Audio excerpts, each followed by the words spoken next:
Hey, Prime members, you can listen to Crime and Sports early and ad-free on Amazon Music. Download the app today. In the depths of an Atlanta forest, a clash between activists and authorities ends in tragedy. I'm Matthew Scher, and on my new podcast, We Came to the Forest, we expose the hidden truths behind a shootout that left one activist dead and countless lives forever changed. Binge all episodes of We Came to the Forest ad-free on Wondery Plus.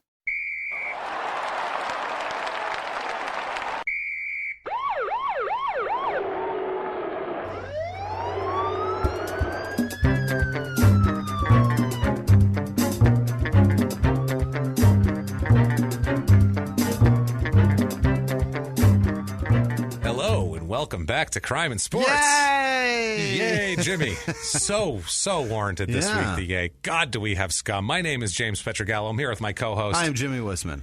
Good God, everybody. Let me just tell you, first of all, thank you guys for coming in and get this all out of the way. Because, wow, do we have just an insane story today. Good. It's wild. But thank you guys this week for your iTunes reviews. You guys were huge this week. Shit. Thank you guys so much. That means the world to us. It sure does. It just melts the hearts of two blackened, icy, they're so icy, cynical comics. Thank you guys so much. They really help us. If you haven't done it yet, please get on iTunes. Yes. I know it takes 30 seconds to sign in, but this takes like days and days to do. So it does. Help us out on there. Just sign in. Give us 5 stars. We don't care what you say. Say you're following instructions, following directions. It doesn't matter. It just helps us out immensely business-wise, like more than we could even begin to explain to you. Also, too, if that's not enough, some people it's not enough. Sometimes. People, they're like, I love it too much. And I gave an iTunes review, and that's fine, but what more can I do? And we love you people. Thank you, guys. You can do more. You can. You can get on patreon.com/crime and sports, and you can give us a donation on there. If you don't want to do that, you can do a one-time donation. You can go to PayPal, and we are crimeandsports@gmail.com. We are. Do that. Also, where else can they go, Jimmy? They can go to truecrimecomedyteam.com. Not True Crime, but truecrimecomedyteam.com. Yes, and they can get their Crime and Sports t-shirts. It's already there. Yes, and their Small Town Murder t-shirts as well. Also, too, listen to Small Town Murder if you're not listening to Small Town Murder. It's what we do here, except with a murder in a small town. Yep. So if you like this, you will love that. Also, listen to P.S. I Hate This Movie, where me and my girlfriend Sarah make fun of bad romantic comedies. That's a lot of fun, too. Do that. But yeah, get on there. Help us out if you can. We appreciate it more than you could even know. This last week's order is going to be insane for me to fill. Thank you, guys. I've got so much work to do. We can't wait to send you guys out t-shirts. We can't wait to get pictures of people wearing them. We're psyched, that's guys. the best So part. thank you guys so much for doing that. Get on there. Do that. Now that that's out of the way. Yes. First of all, last week was what a the nut. shit. What the shit? Last week we had a mess of a guy, as usual, with Kirkland. What a boxing record, though. Oh, man. He was doing so great. He was doing so well, and he was so good. And he's a lot of times, Jimmy, we do this a lot. A lot of times, and lately I've noticed, we had a lot of episodes where we're like, I hate this son of a bitch, and goddamn it, and we're angry by the end of it, like Dave Meggett, Tom Payne, guys like that. We just want to chug, or Craig Titus, that sort of asshole. But we get a lot of guys that it's hard to hate them. It's always, we like them except for that one thing they did. One thing they did was like, it's that line that you're like, that's unforgivable. I want to hang out with you, but stop with the swastika. Stop with the N-word. What's your problem? Yeah, Mickey Dora painting swastikas on his surfboard and saying the N-word. Other than that, seems like an awesome, fun guy. So fun. Javaris Crittenton. You love his upbringing, the fact that he worked hard and he got above everything, and and then he kills somebody like a fucking moron. You're like, Jesus Christ, you idiot. But you let Kirkland, fun guy, exciting in the ring, all this shit, but he's got to choke a woman and rob a dollar store. And then you're like, stop paying for his kids. Stop. When he's got money, you asshole. Idiot. This is one of these where we will hate this son of a bitch with all of our heart and soul. That's all I have to say. We're going to hate him.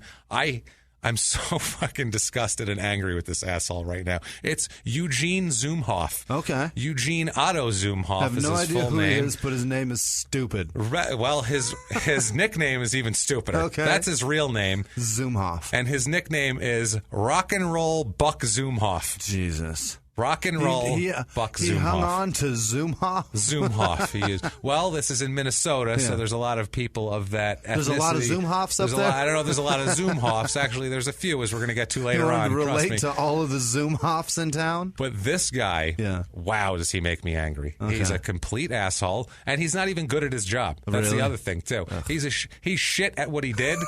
He's terrible at it, and he had some success even though he's terrible at it. And then he also is a dickhead in his personal life, too. So you just want to hate this guy. I'm listening. He's a wrestler, okay, a professional wrestler. Obviously, his name's Rock. There's not a lot of NFL guys named Rock and Roll Buck Zumhofe on the offensive line. So he's a wrestler. He's not a soccer player. Right. And if you don't know anything about wrestling, doesn't matter. We're going to tell you about an asshole. Yeah. Just sit back and listen to that, we'll have a good time making fun of wrestling and everything that goes on there, because that's what we do here. We make fun of everything. He's from Hamburg, Minnesota, which is, he says, about 40 miles outside of Minneapolis, very small town. That's where he grew up. And there's a lot of small Minnesota towns we're going to be mentioning. New London, Cyrus, Hamburg. All these little Minnesota towns are involved in this. This is almost exclusively in the state of Minnesota this is going to take place. So imagine bad accents, a lot of blonde hair, a lot of flat land, and Chinese people for some reason. Chinese people for no reason. Very strange. He grows up in this town. He has two older sisters. Mm-hmm. He says when he grew up, he wasn't a real big wrestling fan, didn't know too much about it. Yeah. One of his sisters was like 5 years older. One was like 10 years older.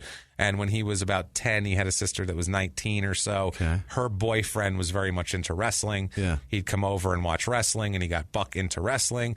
Now, in Minnesota, in the 70s and in the 60s and in the 80s, for that matter, the wrestling was called the AWA. Yeah. The AWA was their WWE or whatever the hell. Back then, try to explain a little bit so this makes sense, because otherwise later on it's not going to make sense.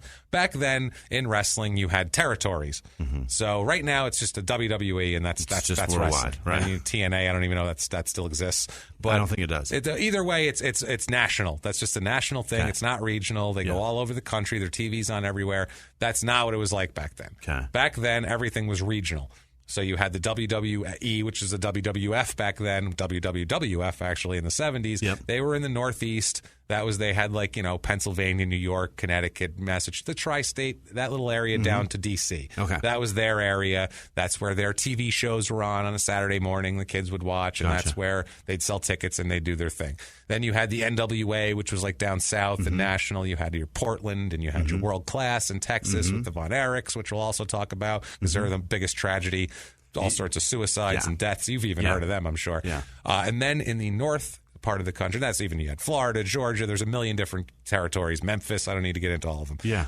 One of them was the AWA, and that was in Minnesota. That was based out Minnesota? No, it was based out of Minneapolis, and AWA was actually the first to expand more than the others. Gotcha. AWA expanded from Minnesota to Chicago, Wisconsin, all through the Midwest, and then they went out too. Their markets were in Denver, Phoenix, Winnipeg, so they went out west. They also even went into a different country. Yeah, Omaha. They'd go to Winnipeg. Yeah. That's kind of the same. Wrestling's big up there in Canada, and it was right there May as well be Minnesota. From Minnesota. Yeah. So I mean, this was their loop, and this was the biggest loop in the country. Everywhere else stayed in their little area. If you were in Texas, you do Houston, Dallas, boom, boom, boom, and back in. In small towns, you do Odessa, you do that, but you wouldn't go to California and back. They had San Francisco by the early 80s, AWA. So they were taking it a little bit differently, and they were trying a little bit harder, the AWA, but that was the main. In Minnesota, that was the AWA was all there was. Gotcha. It was run by a guy named Vern Gagne. Vern Gagne seems like an asshole from everything I've seen. Sounds scary to me. He's a guy, he's actually like a cool old timer if you think about it this way. Fought in World War II. He came back. He was on the Olympic team as a wrestler. He's like a national champion in college wrestler, went to the University of Minnesota, came back, made the Olympic team. The team didn't wrestle that year in the Olympics. There was something with freestyle and Greco-Roman and some shit that doesn't matter to us here.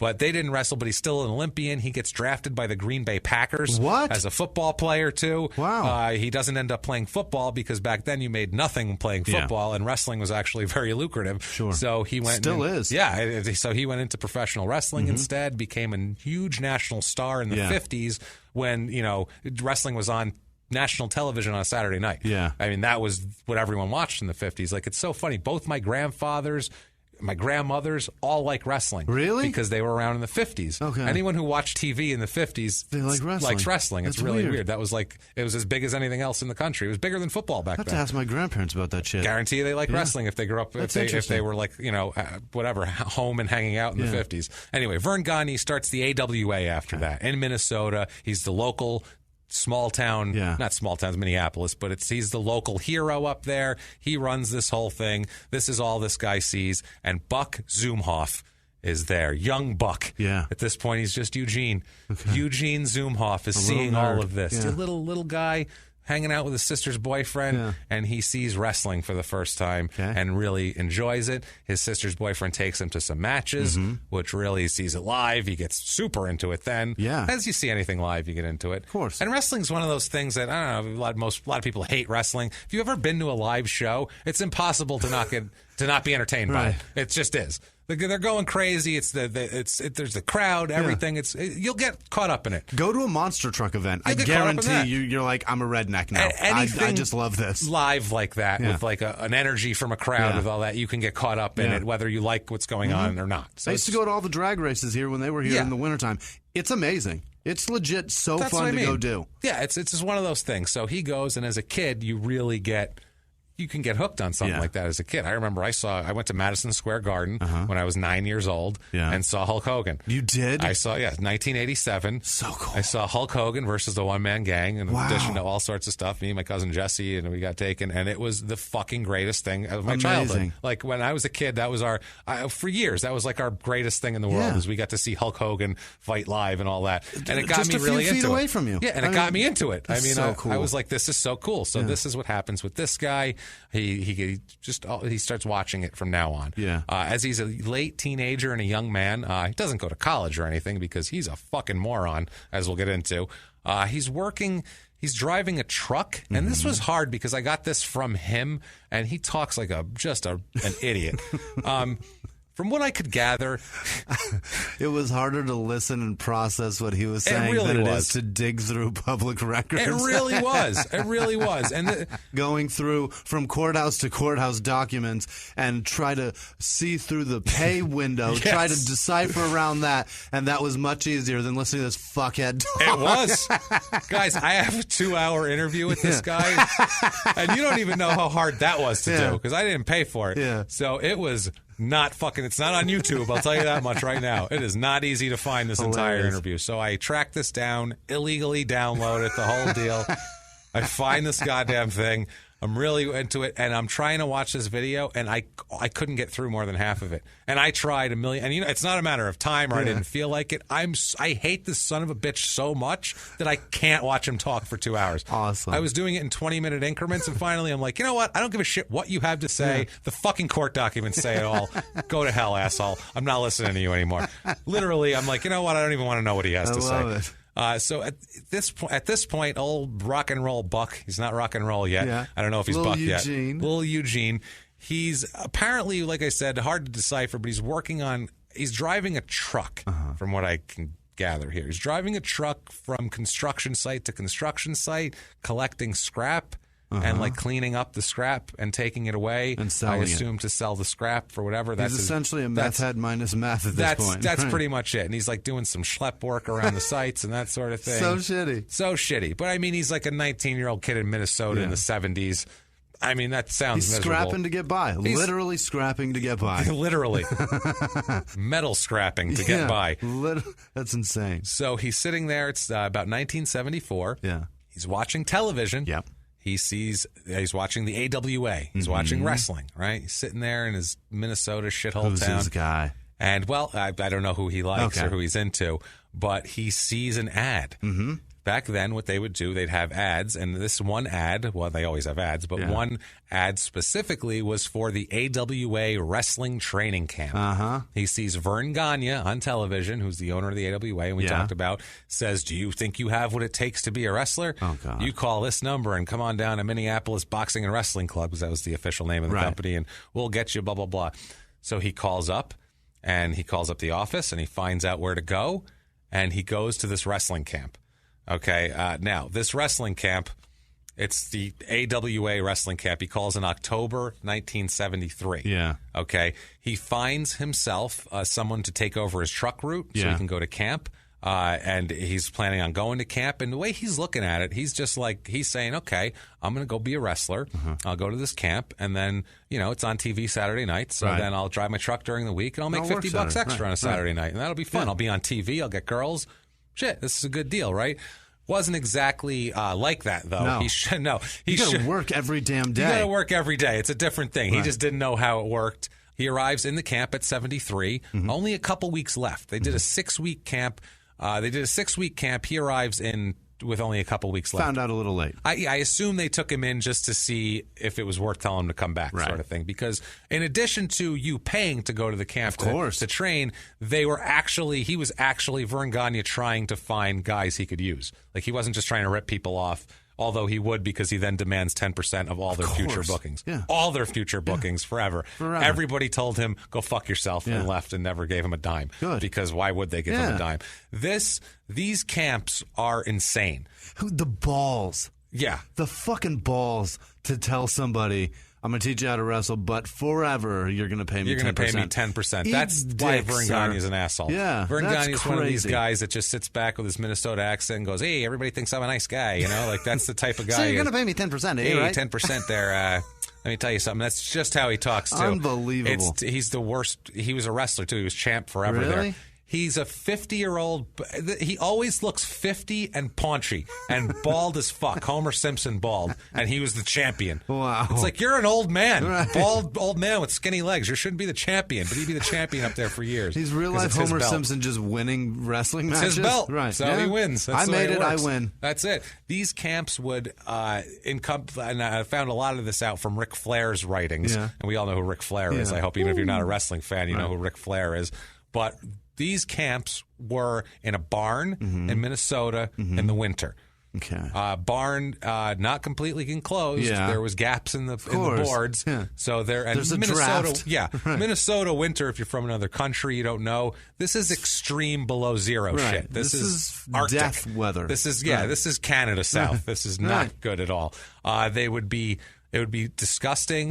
The ropes would be like dangerously loose. So you feel like you're going to fall when you bounce through them. They make them do horrible things. They would have, Flair talked about this, a big beam above the ring that the chickens from the barn would go out and would be hanging out with each other, shitting all over the ring. What? So they would have to clean the chicken shit out of the ring and hope that it didn't fall on you. And pray you're not on the mat with your mouth open. Sometimes they'd show up and there'd be a snow drift in the ring because it came into the barn through the slats in it. So there'd be a shitload of snow they'd have to shovel out. This is wrestling in Russia. This is Rocky IV. Right. This is Rocky training. But they always did this. And then the physical part of it, what they would try to do is just weed people out. Yeah. So Buck says later on, if you could do 500 sit-ups, they'd make you do 1,000 sit-ups. If you could do 1,000 sit-ups, they'd make you do 2,000 sit-ups. Jeez. It wasn't a matter of you were never in good enough shape. Yeah. It was just a matter of breaking you. Yeah. You'd show up and they'd have you run. He was talking about with Ricky the Dragon Steamboat, which you might know later on. He was talking about an exercise they did where they would hold each other's feet and go up 20 flights of stairs.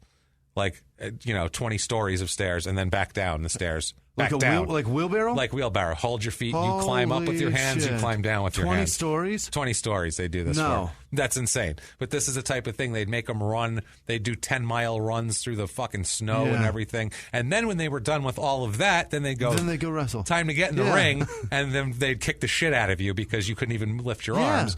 And this was, the other thing is, too, in the ring, when they get you in the ring, these guys didn't know it was fake yet. Yeah. This is the 70s. They didn't know it was fake, and these guys weren't telling them. They're throwing forearms. Yeah, they weren't dropping knees. They weren't getting these students in. Vern wasn't getting these students in and going, hey, guys, this is all fake. Let me show you how to do this without hurting somebody. This is a suplex. They beat the shit out of these guys and tried to get them to quit. Wow. Ric Flair said he did not know for sure what the fucking deal was till 5 minutes before his first match. Really? Trained, ready, in a pair of, in his fucking spandex underwear, standing there with a pair of boots on, waiting to go into the ring. And find out, is he winning? If is he winning, find out, Emma, is this a fight for my life, or is this, or are they going to tell me what to do? Yeah. He didn't know if he was going to have to go fight a guy in there or not, like literally. And he was scared shitless because he didn't know what to do. And then he said, like 5 minutes before, the guy he was fighting came up to him and said, hey, by the way, about 5 minutes, blah, blah, blah, we're going to do this, ends in a draw, whatever. And he was like, that's how it works. Okay. Wow. But they didn't tell him that till they were about to step in the ring because they had to protect it so much. That gives me so much more respect for Flair because he was actually willing to go fight to a death. He was going to do it. He's like, all right, I'll get in there. Let's do it. He's like, shit, I'm going to go kill somebody. And then they're like, no, this is fake. It's going to end in a draw. He's like, oh, it's fake? Oh, it's what? Jesus, shit. I was prepared for you to kill me. I had a will and everything. Yeah. Jesus, I said goodbye to my kids on my way here. What shit. The fuck? All right, well, I guess I'm winning. I left the house and told my kids, in case Daddy doesn't come home. I guess I'm winning in 6 minutes. Fuck it, I can't wait to get home and be like, it was a draw, and I knew before we started. Yeah, back then it was literally, they were protecting the secretiveness of the whole thing. Like you could, because they didn't want to tell these guys it was fake, have them quit the camp and then go home and be like, shit's all fake anyway. Yeah. They had to. It'll get around. Back then, you had to make sure that we need the illusion was real or whatever. I don't understand what the hell difference that would make. It's crazy. You had to make sure it was real. We all know now, and it's watched fucking crazy. Doesn't matter. Yeah, it's the same thing. Doesn't stop people. So he comes in. He's in camp. These camps also. This Ric Flair was trained here. Ken Patera, Sergeant Slaughter, Ricky Steamboat. Yeah. You name the star, and they were probably trained by Vern Gagne in this system. I wonder what Sergeant Slaughter's doing now. He works for WWE. Does he? I'm pretty sure. Okay. He's worked in the office there for 25 years, I'm pretty sure, once he retired. I loved him. Yeah, he was great, awesome. Sergeant Slaughter. He was awesome. He was so mean. Yeah, and we'll get it. We'll actually have some Sergeant Slaughter coming in. Like I said, Buck arrived with a asshole. Zoom dick arrived. Fuck Zoom shit. Zoom off. Arrived with only a couple weeks left. He did very well in camp. In camp with him was Sergeant Slaughter. This is when Sergeant Slaughter was being trained to be a wrestler. He started with him. They started in the same camp. Also, Playboy Buddy Rose, who's you'd have to be a real wrestling fan to know who he is, but Playboy Buddy Rose, who's a kind of a legendary guy. Anyway, they get done with the camp. Buck actually kept up cardio-wise. Somehow he's in good shape. I don't know what he's been doing, but Vern Gagne told him that he couldn't do everything this year because the camp's not over, so he can't train you totally. He said, keep up all the cardio, keep in touch with the office, call every once in a while, say you're still alive, and then come back to next year's camp. Gotcha. So he's psyched. Yeah. He's ready to be a star. They like me. He goes home, tells all his friends. Yeah. They told me to come back. I'm going to be on TV. I'm going to be a wrestler. This is going to be the greatest. And then 74 comes around, and Vern has no camp. He doesn't have a camp that year because they wouldn't have a camp every year. Yeah. He would only have a camp when he had people he wanted to train. Oh, shit. So they wouldn't always have a camp. And it kind of... Zumhofe wasn't good enough. Nobody was that year. Yeah. So now Zumhofe had to wait. He's driving a scrap truck. Worst. And he's just waiting. He's got to go find Angle that's laying around job sites. Yeah. Oh, God, what a terrible life. Well, so who he went and found was Billy Robinson. Okay. Billy Robinson is a wrestler, and he is a badass wrestler. Yeah. He's an Englishman, and he's a real legit guy. Okay. He will rip your fucking head off type of guy. Rip your shitting head off. Rip your shitting head off. This guy, I don't even know if he's still alive right now, but if he is, he's probably 75, and I wouldn't cross this son of a bitch. Really? He's insanely dangerous. He won the British National Wrestling Championship in 57 and 58, the European Open Wrestling Champion. You said urine. Urine in the light heavyweight class, and he beat an Olympic medalist to win in that final. Really? He also was trained in the Snake Pit, which is a famous British fighting kind of a group of guys that I don't know how to training center, which is Karl Gotch trained there, guys like that who are like the ultimate wrestlers. This is a badass. This is a guy who'll just rip your fucking head off your shoulders. You can't. This is a perfect match. Billy Robinson is working for Vern Gagne Wrestling, and he's also his head trainer at the time. So what they would do is you'd, like I said, run around, do all these calisthenics, go so your body can't move, and then have to go fight this guy in the ring. Good God. And he'd kick the shit out of you. So that's how it works. So Buck finds Billy Robinson, and he ended up starting to help him and starting to train him. Now, training consisted of these two guys. Buck would go on his lunch break from driving the truck. He'd drive the scrap truck over to Billy's house, get out, and they'd fight. They'd wrestle on the front yard. Get out of here. Now imagine in the 70s, training? two just white guys in the sun in the 70s just grappling in the front yard with a scrap truck idling and nearby. And it just seems okay. And it's fine. Super fucking weird, right? It happened all the time. All the time. So... apparently, Buck said that Billy would kick the shit out of him, too. He said he would kick his ass till he was crying. What? He's like, I'd be a grown man and just sobbing in tears because he was beating me up so bad. In the grass. And he's got to get back in his truck with his back all itchy. This is his lunch break. Yeah. Now he's got to put his shirt back on, hair all fucked up, just get back in the truck, and then go get scrap metal, which sounds terrible. With his whole body itching from that grass. You remember that? When the fresh cut grass, you lay down on that shit? It's the worst. So itchy. You know he had his shirt off, too. Of course. This guy never has a shirt on, I'll tell you right now. He's a fucking moron. So sweaty. Gross, and with some Englishman just romping sweating all just over him, absolutely kicking the hell out of him. Kicking the balls off of him. So knocking the dog shit out of the poor guy. So beating the rice out of him. Beating the rice out of him from last week. So at some point, Billy Robinson decides that Buck is worthy, I guess, because what they would do is, and I've heard this a lot in the training, is they'd beat the shit out of you repeatedly to see if you'd come back. Okay. And if you kept coming back, eventually they would be like, okay, he keeps coming back. He must really want to do this. I guess I'll teach him how it works. Because otherwise, like I said, they didn't want just somebody coming in and going, I want to be a wrestler. They're like, yeah, come on, we'll show you how fake it is. And then he's like, I don't feel like it anymore. Yeah. They don't want that. So you have to prove that you are so down for it that you'll take ass kickings for free in the front lawn at your lunch break forever. So eventually, Billy decides that Buck is worthy and lets him in on it and says, we work with each other. This isn't like whatever we've been doing. That's not how this works. Like, here's the thing. We work together. As a person that just got your ass kicked for so long, somebody now tells you, by the way, we don't have to do it this way. Yeah. You don't have to leave bleeding. Yes. This is all fake, by the way. Yeah. Like, we can just we didn't need to do we any can of faux this. slam each other. Like, that's all. I would kick him in the fucking dick. Well, that is considered paying your dues. I don't give a shit about like, dues. Fuck your dues. That's considered paying your dues to get your ass kicked for nothing. That's like getting jumped into a gang. That's exactly what it is. Jesus. That is exactly what wrestling is. Wrestling is a fucked up carnival gang.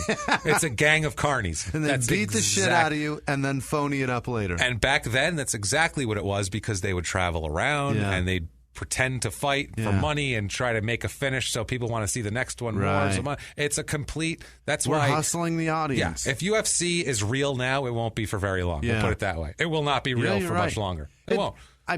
Listen, they're 200-something fights into this, aren't they? Yeah. There's something like that. Yeah. It's not anymore. Well, it can't be. Wrestling in the 20s was UFC. Yeah. It was real. And then people said, hey, we've been grappling around for an hour and a half, and there's not that many people here. I bet if we decide to do something fun at the end where people would want to see a rematch, we'll make more money. That's where it came from, and that's where wrestling came from. It came from a couple of guys just going, wouldn't it be great if rather than us fighting and hurting each other every fucking time we fight, because it's real, why don't we just pretend to fight? We'll do all the same moves that we do in our real fight, except just loosen them up a little so we don't get hurt. Right. And that way we can fight more Spray and some make more ketchup money. on your face. And everyone went, that's a cut great your head idea. with a razor. Everyone will think I'm bleeding. This is terrific. That's what happened, and that's where UFC has got ahead. It just has to, because it's just too tempting to make money to go, shit, if only he beat him this time, or if only they went to a draw, for sure. Fuck, people would want to see that next time. Absolutely. And then maybe he'll do that. And if you go to one of these guys and go, hey, it's worth $500,000 to you to do this, they're going to fucking do it. Yeah. I mean, pride aside, whatever. I'm sorry. Doubt. I know people love UFC and they're so angry when it's compared to wrestling, but same shit, sorry. Same thing. So, yeah, he starts to smarten Buck up and not beat the shit out of him and show him some actual wrestling moves of what to do here. So October of 75, Vern has another camp. Another wrestling camp. So 2 years later, he's 2 years in it now. later, Buck is in this camp. Okay. He is in the same camp as Ricky the Dragon Steamboat, which is a famous wrestler. Yeah. If you grew up in the 80s, 90s, 70s, whatever, you know who he was. Yep. Very famous guy. Grows up, goes to the camp with him, the whole deal. He does well. Like I said, he said him and Ricky the Dragon did the stairs things together, the whole deal. 6 weeks of camp goes by. Buck survives the camp. He said they started out with a couple hundred people, and by like the fourth day, there was 8 people there. Wow. That's how it works. They couldn't do that. No, they couldn't do that. That's why he makes you do shit? it. Yeah. Well, that's just to clear out the assholes right off the bat. Go run 20 miles. That's half the guys are gone right there. 200 people were in, and then they're like, 20 miles? Yeah. So that's 92 of us are going home. So that makes sense. You want to weed people out. So he's told that he's going to be used by the AWA. Wow. Very excited. Yeah. Super excited. He's excited to be on TV. Thinks that, like I said, thinks he's going to drive the truck all week. Weekend, $50 on television, up Done to deal. his fucking knees and poon. You bet. Just women everywhere. This Killing is going to be amazing, right? Then he gets a booking sheet in the mail. They send him a letter in the mail. His schedule. It's his schedule, and he sees Omaha, Chicago, Iowa, fucking Denver, and he's like, whoa, this isn't what I had in mind here. I thought this was like a Saturday night thing. So much for scrapping. He worked there. He still didn't even know how it worked. Like, he thought you just wrestled once a week, and that's how they did it. Not every night to make money. He's an idiot. Yeah, so he sells his truck to wrestle. He's like, well, I guess I'm a wrestler now. Sells his truck off, which, I mean, if you have a full schedule, I guess you're a wrestler. Yeah. 1975, he works for AWA all around. He's opening match fodder. He comes out, gets the shit beat out of him, loses. He's a rookie. That's what they do with the rookies. I mean, unless you're something special. He's not a big guy, too. Really? Buck's like 5'11", and the way he moves, man, he's the worst. Yeah. He's the fucking worst. His legs, he's got these stiff legs, and they're like too short for his body, so that he runs like he's like a weeble? Like a weeble penguin. It's the weirdest fucking thing. And his upper body's like real stiff, and his stupid hair. When you see him, you're just like, God, you look like shit. Just clumsy. You are terrible, man. Terrible. So he works all around. Like I say, he's getting beat. He's, he's getting experience anyway. He's just getting in the ring with veterans who beat the shit out of him, and you might pick up a thing or two. Does he have a gimmick? Not yet. Okay. Right now, he's just showing up, waddling around. Showing up. I don't know if he's going by Buck yet. I think he's going by Buck now. Okay. I think he's Buck Zumhofe. Okay. That's his name.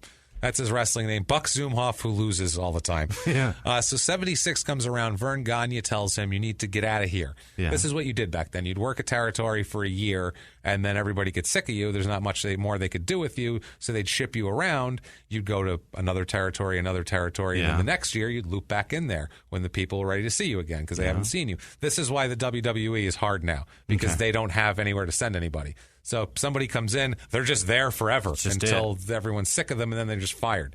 So back then it was like, okay, you came in for a year. Deal with your CTE. Yeah, go deal with that, asshole. Have fun. Yeah, your neck injury, enjoy. So you're an independent contractor, by the way. They are, yeah. So, I mean, that and was... your name is owned by us. By the way, yeah. So change your name if you want to go get in movies, Mr. Yeah, also, Mr. you want to go, like, wrestle in Right. armory halls all over the country for $100. Right. You can't use our name. Pick a new name. People know you by. Because fuck you, basically. That's what this is. They can't ship them around. But back then, they would say, go around, get some experience. Yeah. We'll catch you back around next year when you know what you're doing a little more. So he has to go to different territories. He goes to Vancouver for 6 months. Says he was starving up there. Just it was tough. Goes to Portland for a while. Okay. Portland he'll end up in later on, and we'll talk about that because it's very important in this scumbag's fucking story. Yeah. So he goes to Portland for a while. It's owned by a guy named Don Owen, who's actually kind of a beloved wrestling promoter. Okay. The guys all like him. He's considered very fair. A lot of these guys are considered thieves. They pay like shit. They're not great on the payoffs. There's guys that were like, that guy sucked on payoffs. That guy's fair. Don Owen is the guy that like everybody says is fair, and all that kind of shit. Like, so he's in Portland. In a business where the businessman is swindling the audience. Oh God, it's hard to believe that he would swindle the people that are shocking, participating. Isn't it? That's the thing. They're all carnies. Yeah. That's the thing. They're all carnies. Their job is to lie. All of them. All of their jobs are to lie. That's why I say they're so similar to comedians. Yeah. Because every night they have to go on and do the same bullshit that they had planned out and pretend like they're just thinking of it. It's the exact same thing as a comic. And they're all full of shit. Yeah. It's exactly the same. And it's the same thing with comics. You go around, you're transient. It's really similar. It's really disgusting. 77, he goes to Hawaii. Okay. Because there's a territory in Hawaii, too. That's not the worst thing in the world. Yeah. You're in the 70s. Sounds nice. Be a young guy, go hang out in Hawaii for 6 months, wrestle with the shirt off, let the ladies see you, got a few bucks, hang out on the beach. Not bad, especially if you're from... Superfly made it work. Right, especially if you're from Hamburg, Minnesota. Yeah. This sounds like a fucking dream come true. I mean, just telling his friends in Hamburg back at this metal scrapyard, I'm in Hawaii making money to be here. It's December. It's 72. It's beautiful. I'm doing all right. Yeah. There's no snow drifts. So there's no chickens shitting on me. I'm doing great. This is when he really starts to become an asshole. Okay, this is when he. Oh boy. Okay. I feel like he's fueled by Poon. Oh man, is he fueled by Poon? Yeah. Poon is everything. I feel it, and it's coming right here. He's in Hawaii, and he claims, and this is part of the interview that I saw, and hearing him talk about this, made me fucking just livid and sick to my stomach, and you'll know why later. Okay. He claims that he would shake his ass in the ring, like do a little like shake thing, like you're doing the twist, right? And the ladies in Hawaii would get excited, and he said they started chanting rock and roll. Because he would shake his ass like he was dancing, so they would chant rock and roll. That Ridiculous. solicits that, I guess. Yes. So he says, rock and roll, shake the ass. And when he would shake the ass when he's making a comeback. Okay.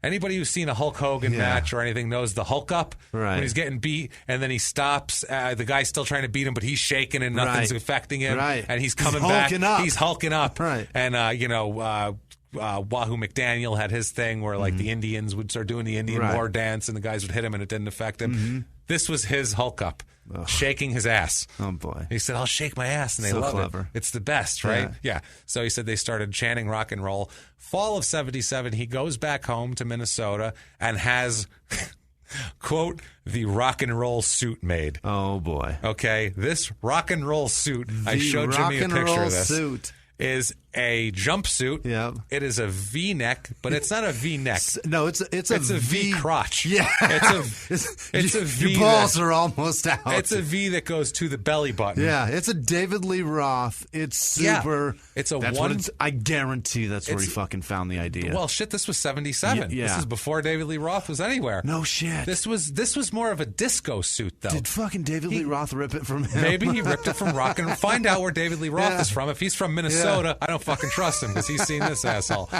This is like, it's more like a disco suit, it looks like. It's a goddamn bell-bottom one-piece spandex jumpsuit. Split to the dick. It's the worst fucking thing ever. His nipples are out. It is so ridiculous, this suit. I can see your nipples. So his Sebastian Maniscalco reference. Sorry. So he's got his nipples out with this V chest thing in his fucking.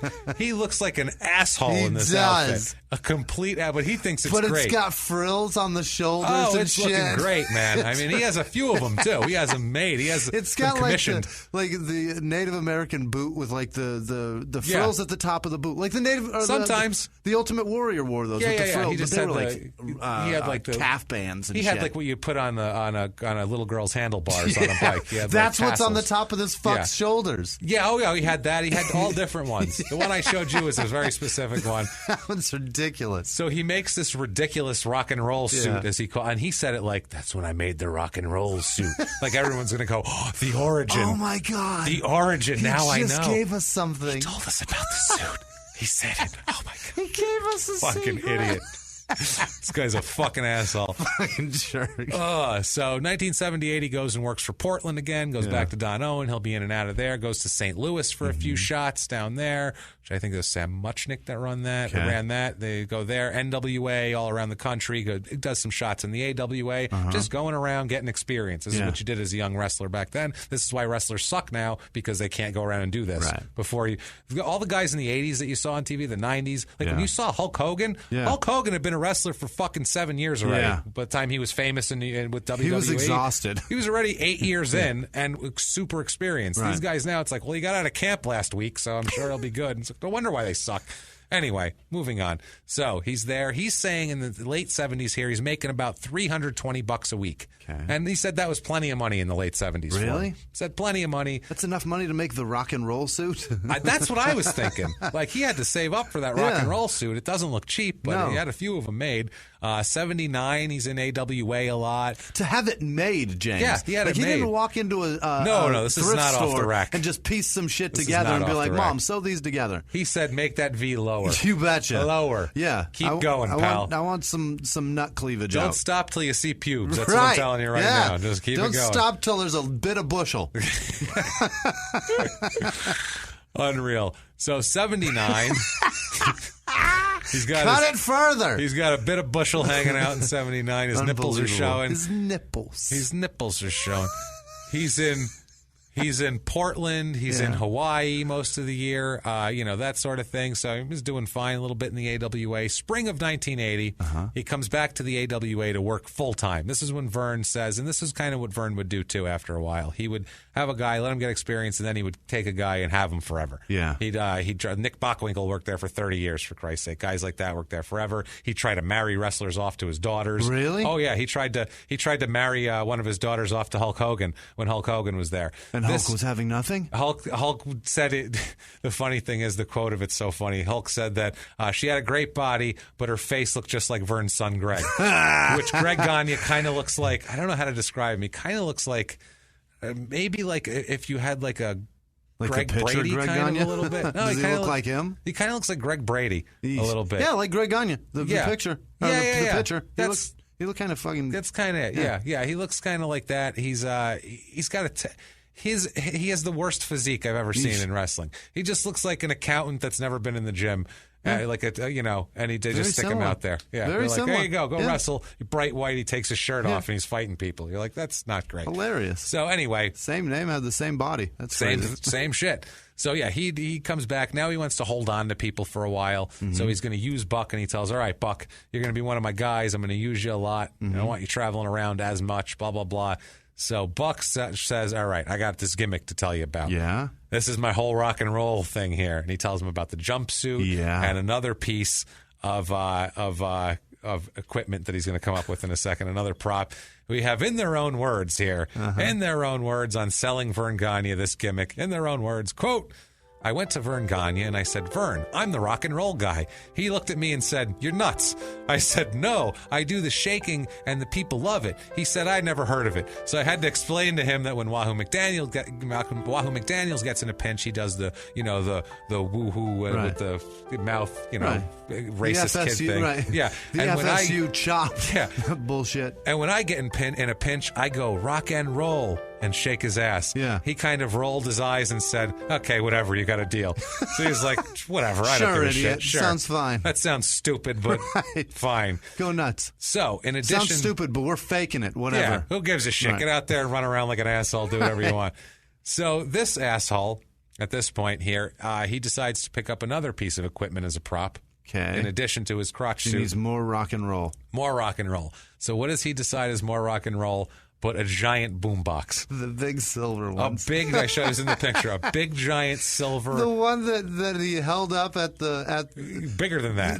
Bigger than Cusacks. What is that movie? I can't say anything. Yeah. Bigger than that. Fucking it's crazy. A giant. It's like Radio Raheem from Do the Right Thing. Yeah. It's like an 80s black guy boombox he's carrying. It's the one that the best way to describe you picture any black guy in New York skateboarding down the sidewalk with a boombox on the shoalder. It's that fucking boombox. It takes 12 D batteries. It's one of those. Just 12 of them. You may as well take a car battery. Yeah, it costs you $42 to put batteries in this fucking thing. That's all there is to it. How bad do you need to carry around your music? It's fucking ridiculous. Super ridiculous. $42. In the 1980s, a rosé swept the country. Hey, Mike, I really like this White Zinfandel. Well, good. Now put it down. I'm going to try another one. White Zin became America's top-selling wine. But most don't know that this sweet drink has a sour history. What began in 1986 with counterfeit bottles... A big fraud, a multi-million-dollar fraud. Sent investigators chasing one of the most powerful families in the business, the Licciardis. But the closer the feds got to them, the more dangerous things became. It's a story of deceit. At the time, I was paranoid.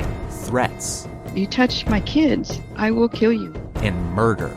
With a .22 caliber bullet to the head. What started with a scheme to mislabel wine spilled into a blood-soaked battle for succession. Welcome to Bloodvines. You can binge listen to Bloodvines exclusively and ad-free on Wondery Plus. Join Wondery Plus in the Wondery app, Apple Podcasts, or Spotify. Everyone out there should listen to Small Town Murder. You really should, mainly because you never know who's next door. And that's the point of this show, really. You never know who is next door. You never know what's going to happen on Small Town Murder. That's what makes it so wonderful. The only thing you do know is that people are going to die. Yeah. And we're probably going to make jokes about it. That's it. That's all we can promise you. We dig into these towns. We see what makes them tick, from local legends to scandals they may have had. And, of course, the biggest scandals of all, horrible murders that take place there. And we put our, what I feel is a completely appropriate comedic spin on the whole thing. And you know you need a laugh right now. So get in there, listen to Small Town Murder. Follow Small Town Murder on the Wondery app or wherever you get your podcasts. You can listen to Small Town Murder early and ad-free right now on Wondery Plus. And now back to the show. Oh, my God. So he's wearing... And also, too, neither of these things scream rock and roll to me. No. A disco jumpsuit and a black guy boombox, neither of which said that guy's a rock and roller. Clearly. No. That says to me this guy's super confused. That says to me that guy doesn't know fuck about rock and roll. No, he's dressed like Freddie Mercury and fucking, Africa Bombata. I don't understand what happened. Looks like you robbed Run DMC in that boombox. What the fuck is going on? Fucking asshole. Oh, he's such an idiot, this guy. And this isn't even the thing that you're supposed to be mad at him for. Right. Wait till you... But I'm already pissed. This is going to seem downright charming later. And I want to take his boombox right off his shoulder, but his dick's almost out. You were going to... Yeah, you don't want to go near his crotch. Unreal. So 1980, he's in the AWA as his main gig, but he also goes to Japan and works for a company called All Japan Wrestling, who are... In the old days, there's two Japanese companies, and all of the different territories here, they were each hooked up with one of them. Gotcha. The WWE would be hooked up with New Japan, so they would send their guys there on tours, and they would get a huge booking fee for them because American stars are big over here. If you send Hulk Hogan over there, this giant blonde guy, they don't have that in Japan. Right. So you get extra money for that. The promotion takes a little cut. The wrestlers make more than they would have made at home. Right. Everybody's happy. So that was the way Vern Gagne kept people happy a lot, was he could send them to Japan, make them an extra bit of money. Because Vern's, AWA's whole thing is you didn't work as much. You didn't work 29 days a month. You worked 20 days a month. That's great. So you had some time off, but yet you made the same money as the other territories. So everybody liked going there for that reason. You had to be in Minnesota in the winter, but whatever. Anyway, Buck at this time starts to talk about how he's trying to get himself together in fashion, and he's trying to be cool. Yeah. He starts to collect ties. Yeah. He managed to collect 400 ties. Holy shit. But as times change, what's so funny is he has big 70s ties, and they changed to skinny 80s ties. Yeah. Fucking mess. And then went back to in between skinny and fat. He's like, this sucks. You can't collect ties like that. They go out of fashion real quick. Yeah. He's collecting ties, but this is considered successful to him. He's wrestling. He doesn't have to drive the scrap truck, and he's got a closet full of ties. All right. Success, Killing baby. it. His fucking cock is out, and his boombox is on his shoulder. His cock's got a farmer's tan from being halfway out. Yeah. And that's what it is. The tip of it's still white, but the base is so tan. So tan. So tan. Bronze. He says also that this is the thing, too, about how shitty this stupid rock and roll gimmick was. Yeah. This is how dumb this was. He would put, because Vern Gagne didn't understand modern things because he's from the 40s, he would have to put on his boombox, Buck would have to put music that Vern knew. So he'd have to put Jerry Lee Lewis on in the boombox. Get out of here. So he's rock and roll Buck Zumhofe in 1982 wearing a disco suit, a black guy boombox playing music from the 50s. Playing, what was that song? Great Balls of Fire. No, the other one. Get another song? Hot Chickaroo. Hot Chickaroo. He's playing Hot Chickaroo by Mickey Dora's buddy, Ricky Wayne. Hot Chickaroo. Check out rock episode and roll. 71, I think. Mickey Dora. That's what he's doing. Hot Chickaroo. So this is a confused gimmick. If you're in the crowd, you're like, well, he's playing Great Balls of Fire. He's dressed like Travolta. Right. And he's wearing he's got a boombox. I saw a black guy in the city. What the fuck is going on with this asshole? That? But the people fucking love this guy. The people loved him. The people of Minnesota were just as confused. They were confused. Yeah. He got over as a major... a good guy. They loved him. People cheered for him. Kids loved him. Really? Women loved him. Jesus. Women love this jackass. He looks so stupid, too. There's no way you could love him. He's in the opening match getting beat all the time. Right. then actually at this point, he actually starts to get a little success in the AWA. They start to like him so much. He's in tag team matches with Hulk Hogan throughout this period. Really? It's Hulk Hogan, Buck Zumhofe, and Tito Santana, who's a WWF star for forever and ever, and Intercontinental Champ and all this shit, and Buck Zumhofe. It's the weirdest thing. He get tags with Andre the Giant a couple times when he comes through the territory. This is when Hulk Hogan takes over the AWA. This is before he goes to New York. Okay. This is before he becomes WWF champion and becomes all of this shit. Yeah. This is right after Rocky III came out. He was in Rocky III, as we know, tossing Sylvester Stallone. This made him a massive star in wrestling. Massive. None of these guys were in mainstream movies. Nobody would use a wrestler in mainstream movies. Actually, Stallone's always been very good about that. Yeah. He used Terry Funk in Over the Top. Yeah. He's in that. He ripped his shit and arm off. He didn't have to arm wrestle Terry Funk, but he threw him through a glass door in the hotel scene. Right. So anyway, Hulk Hogan is involved in this whole thing. This is when he's getting huge, and he's making the AWA insanely popular. Yeah. AWA nationally is getting big attention right now because of Hulk Hogan. So much so that they actually have this huge show, because they try to have super shows back then. Now they have pay-per-views, they have WrestleMania everybody would hear about. Back then they would try to have a super show, which was like, once a year they'd have a big show. They'd do it at a stadium or something, and they try to get their big crowd. Shit, yeah. Because there was no pay-per-view. It was just all live gate. You got to get a big payment at some point. Absolutely. Right. So April 23rd, 1983, AWA does a big show called Super Sunday. And it's at in Minneapolis at the St. Paul Civic Center, and it's sold out, 20,000 people, and tons of closed circuit, too. Really? They were selling closed circuit all over Minneapolis. That's awesome. It's thousands more. Yeah. This was like their biggest gate ever. It's like the original pay-per-view. That's what they used to do for pay-per-view. They do closed circuits. They used to do it with boxing, too. Okay. They do that, and you go to a movie theater or an arena, and you'd sit and watch it. Just have a closed circuit there. Yeah, it was before pay-per-view. They really didn't start doing pay-per-views till about 85 with the WrestleMania. Yeah. And because people didn't have cable. They didn't have a box that was accessible. Right. It was the late 80s till really a lot of people started having access to pay-per-view. So they did this. It's a huge deal.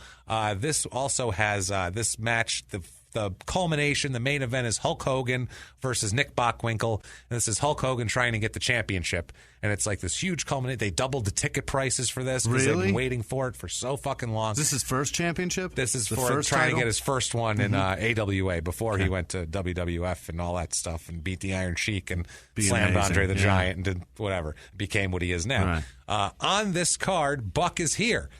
Buck is on the card. Buck wrestles in the opening match against a guy named Steve Regal. Yeah, and they're feuding for the newly invented light heavyweight championship belt that basically Vern Gagne invented for Buck Zumhofe. Really? Gave him talk about a silver-haired middle-aged white man. No doubt. Give him a belt. So he wrestles this idiot named Steve Regal, who's a terrible wrestler. He's fucking annoying and awful, and I hated watching this match because Buck is terrible, he's terrible, and you want to punch both of them. Yeah. Fucking awful. Buck wins the match at 8 minutes, 37 seconds, like anyone gives a shit.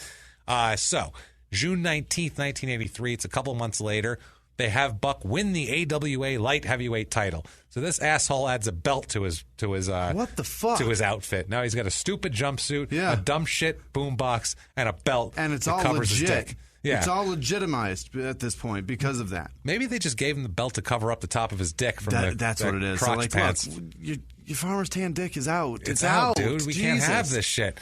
Cover it with all this gold. Yes. So he wins it from a guy named Mike Graham, who is the son of a legendary promoter down in Florida named Eddie Graham, and seems like a real douchebag from everything I've seen on Mike Graham. Wins it from him. After that, he heads to Portland. Yeah. He still has the AWA title, but he's going around to do a little run in Portland. I know he's in Portland as a matter of fact.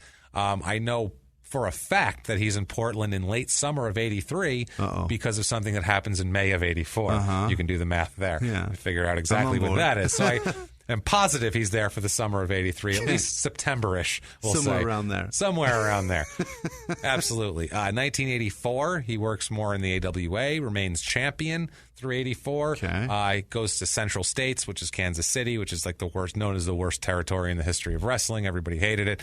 Goes to St. Louis, goes to World Class in Texas, which is another one that had major coverage on ESPN and all that sort of thing. AWA got popular, and how I know about them is from ESPN when I was a kid. When I was a kid, you get home from school in like second grade, and it was on right after school. Okay. And so I'd watch it and be like, this guy's fucking terrible. Buck Zumhofe sucks. But I'd watch it because I'd watch any wrestling when I was brilliant little. Programming. It is. It was perfect. And put it right there. Then they'd have like monster truck racing after that. So great. Like, this is a 2-hour block, baby. Wrestling, monster truck racing. Fuck Let's fucking homework. do this. Fuck homework, which is why I do this instead of having a respectable job. Thanks a lot, Zumhofe. Thanks, Zumhofe, you asshole.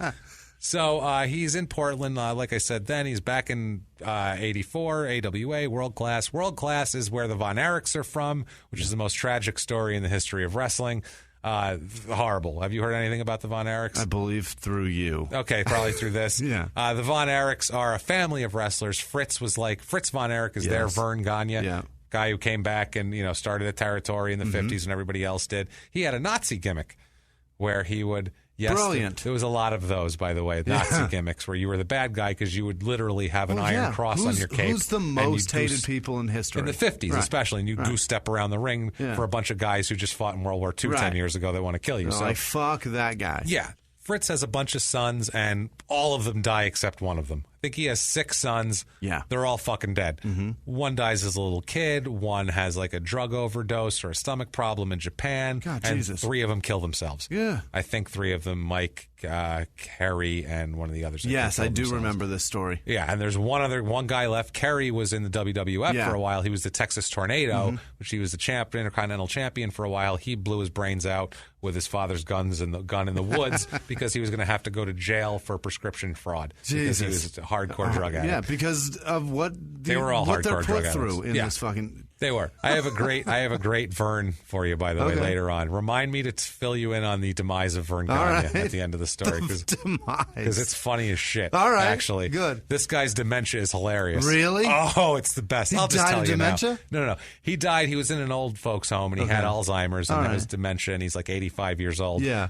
But you still have like instincts and shit that you do. He almost killed another old man. What? Because he's fucking wrestling moved him? Took him down. He got mad at him and literally and he wrestling moved him. Doped his ass up, took him down, and he knows like all these Olympic moves, and he fucking hurt this poor old man really bad. Shit. I can't remember if he killed him or if he almost killed him, but he was like, it was a bad thing.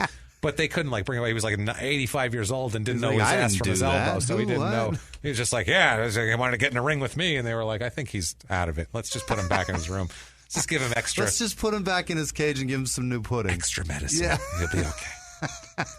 So he's down in Texas a lot. Horrible. He's going to. The fact that reason I bring all this up is to bring up the culture in Texas for something that's going to happen very soon. This all has a reason. I'm not just giving groundwork for nothing here. March covering his travel itinerary for nothing. Yeah, no, I'm not covering that shit for nothing. All this means something. March 25th, 1984, he loses his light heavyweight title to Steven Regal, the aforementioned douchebag asshole. In Texas, he went teams with Iceman King Parsons, who was this cool black dude with crazy hair. Sounds like it. He had like a weird kind of a mohawky thing with braids and shit. It was a mess. But yeah, he had real charismatic guy, Iceman King Parsons. Goes there. They win some tag titles. I think it was the America's tag team titles. Okay. Not their main one, but like their second level tag belts, because they were tiny guys, both of them. Now, 1985, he's mainly in AWA.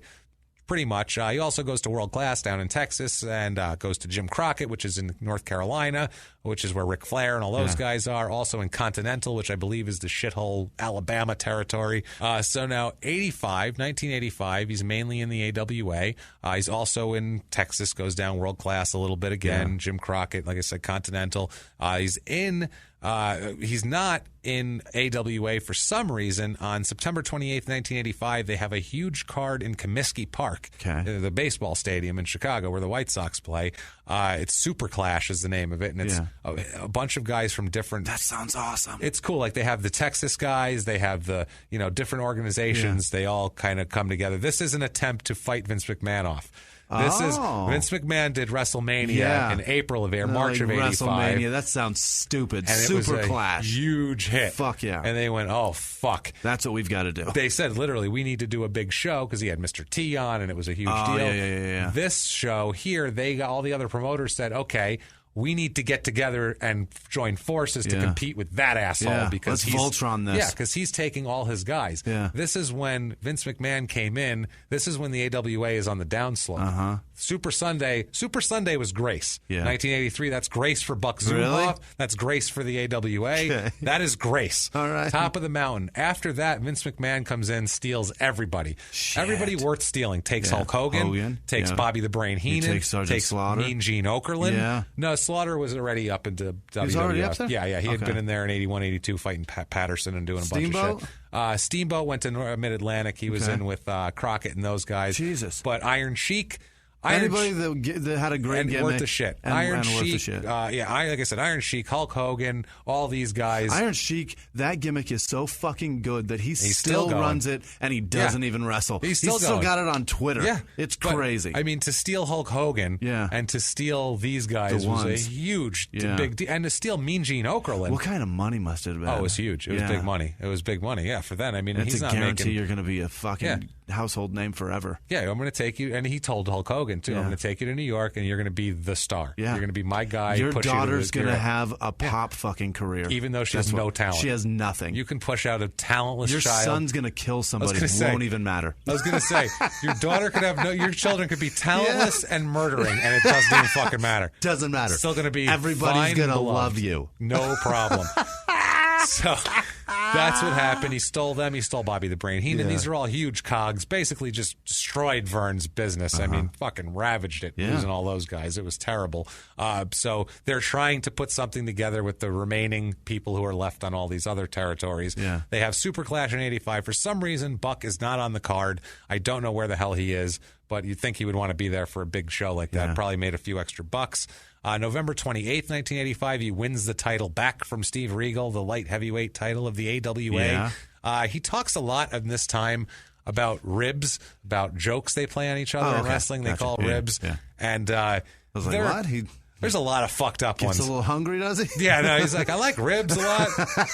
Tell you, I really like ribs. Can we talk about your match tonight? First, let's talk about ribs. First, I want to talk about barbecue. Is there anything ribs around here? What do you know about barbecue, first What's of all? What's the best Where place in we town to get ribs?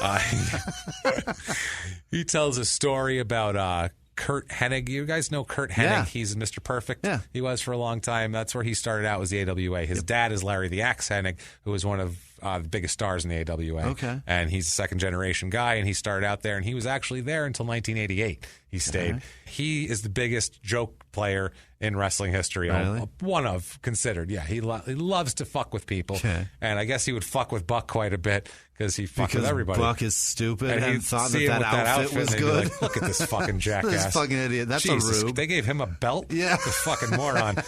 So he said that he said he's never forgiven Hennig for this one. Buck got a phone call from a girl who was supposed to wanted to meet him at a parking lot. Wow. And so Buck got all dressed up and went out to the parking lot and waited for 2 hours, and nobody ever came. Girl ever and found out it was Kurt Hennig afterwards. Because I guess when next night Kurt was like, "How is that girl?" And he's like, "Hey, fuck you! Like, how'd you know about that?" Because the girl called. How's the view from the parking lot? He's just sitting around like, let's call this guy and fuck with him. Why not? Like, he's a jerk off with a stupid outfit and a dumb boombox. Let's call him and set up a date, and then we'll just go about our day. Sure. What the hell? See what happens there. Ridiculous. That's like, something that you never forgive somebody for? Never. You're That's stupid enough to go out into a parking lot and wait. Buck's done much worse that I'll never, ever fucking forgive him for. They used to do crazy shit, these guys. Like, they'd be going to, like, Canada, and they'd know, like, they had another carload of guys behind them, so they'd be like, hey, the guys behind him, I think they got a bunch of drugs. That's the shit. So, like, That's they would go up their ass. The one they would do to... Actually, this happened to Shawn Michaels and Marty Jannetty, who we're going to talk about in a minute. Shawn Michaels, everybody has probably heard of, even if you're not a wrestling fan. They had a car, and apparently I think this was a Mr. Fuji, and this one might not have been Mr. Fuji, but one of these, what they did was, Fuji would do is, you'd come out to your car and start it up, nothing would happen. Right. The fuck is going on? Go pop the hood, whole fucking engine be gone. What? Whole entire fucking engine. The whole engine empty hood.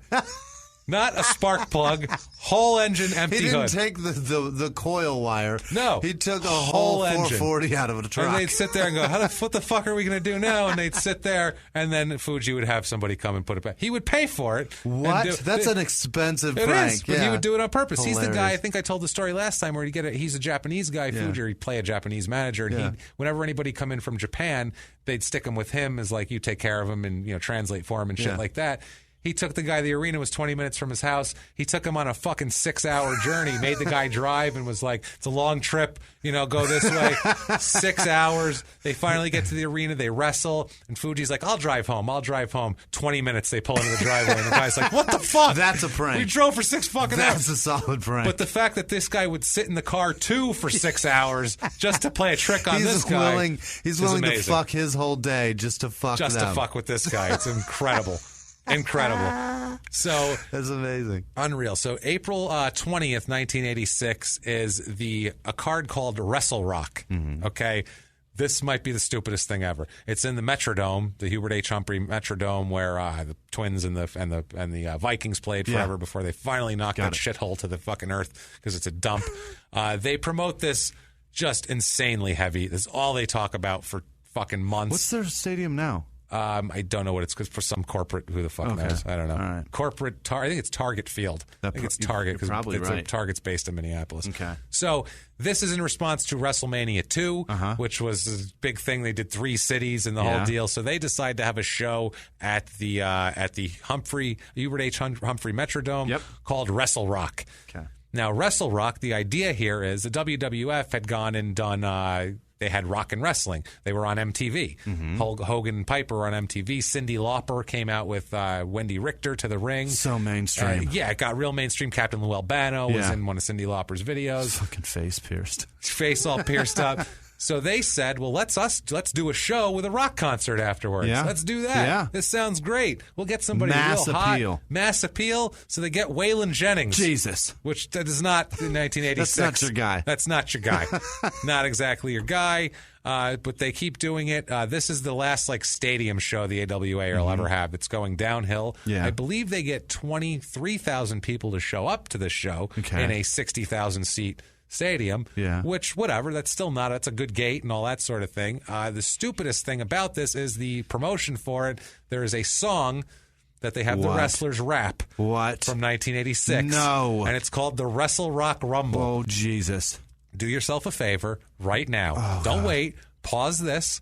Go to YouTube. Look up Wrestle Rock Rumble and fucking play it. And Is then Buck come in back. it? Buck somehow rock and roll Buck Zumhofe isn't in the Wrestle Rock Rumble song. How do you not put the guy that because no one gives a shit about him? There was a picture of him. Music. Yeah, but they had They have Shawn Michaels is rapping in it, and Larry Zbyszko, and a 60-year-old Nick Bockwinkel is rapping in it. It is a guy who you can't even understand, some 400-pound guy.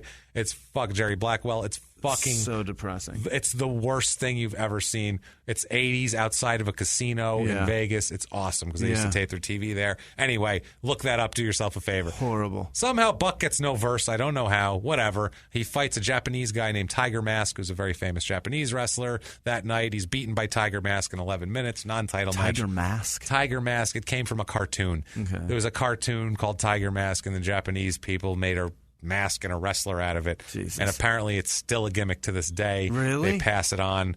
There's been 20 different Tiger masks. Dude?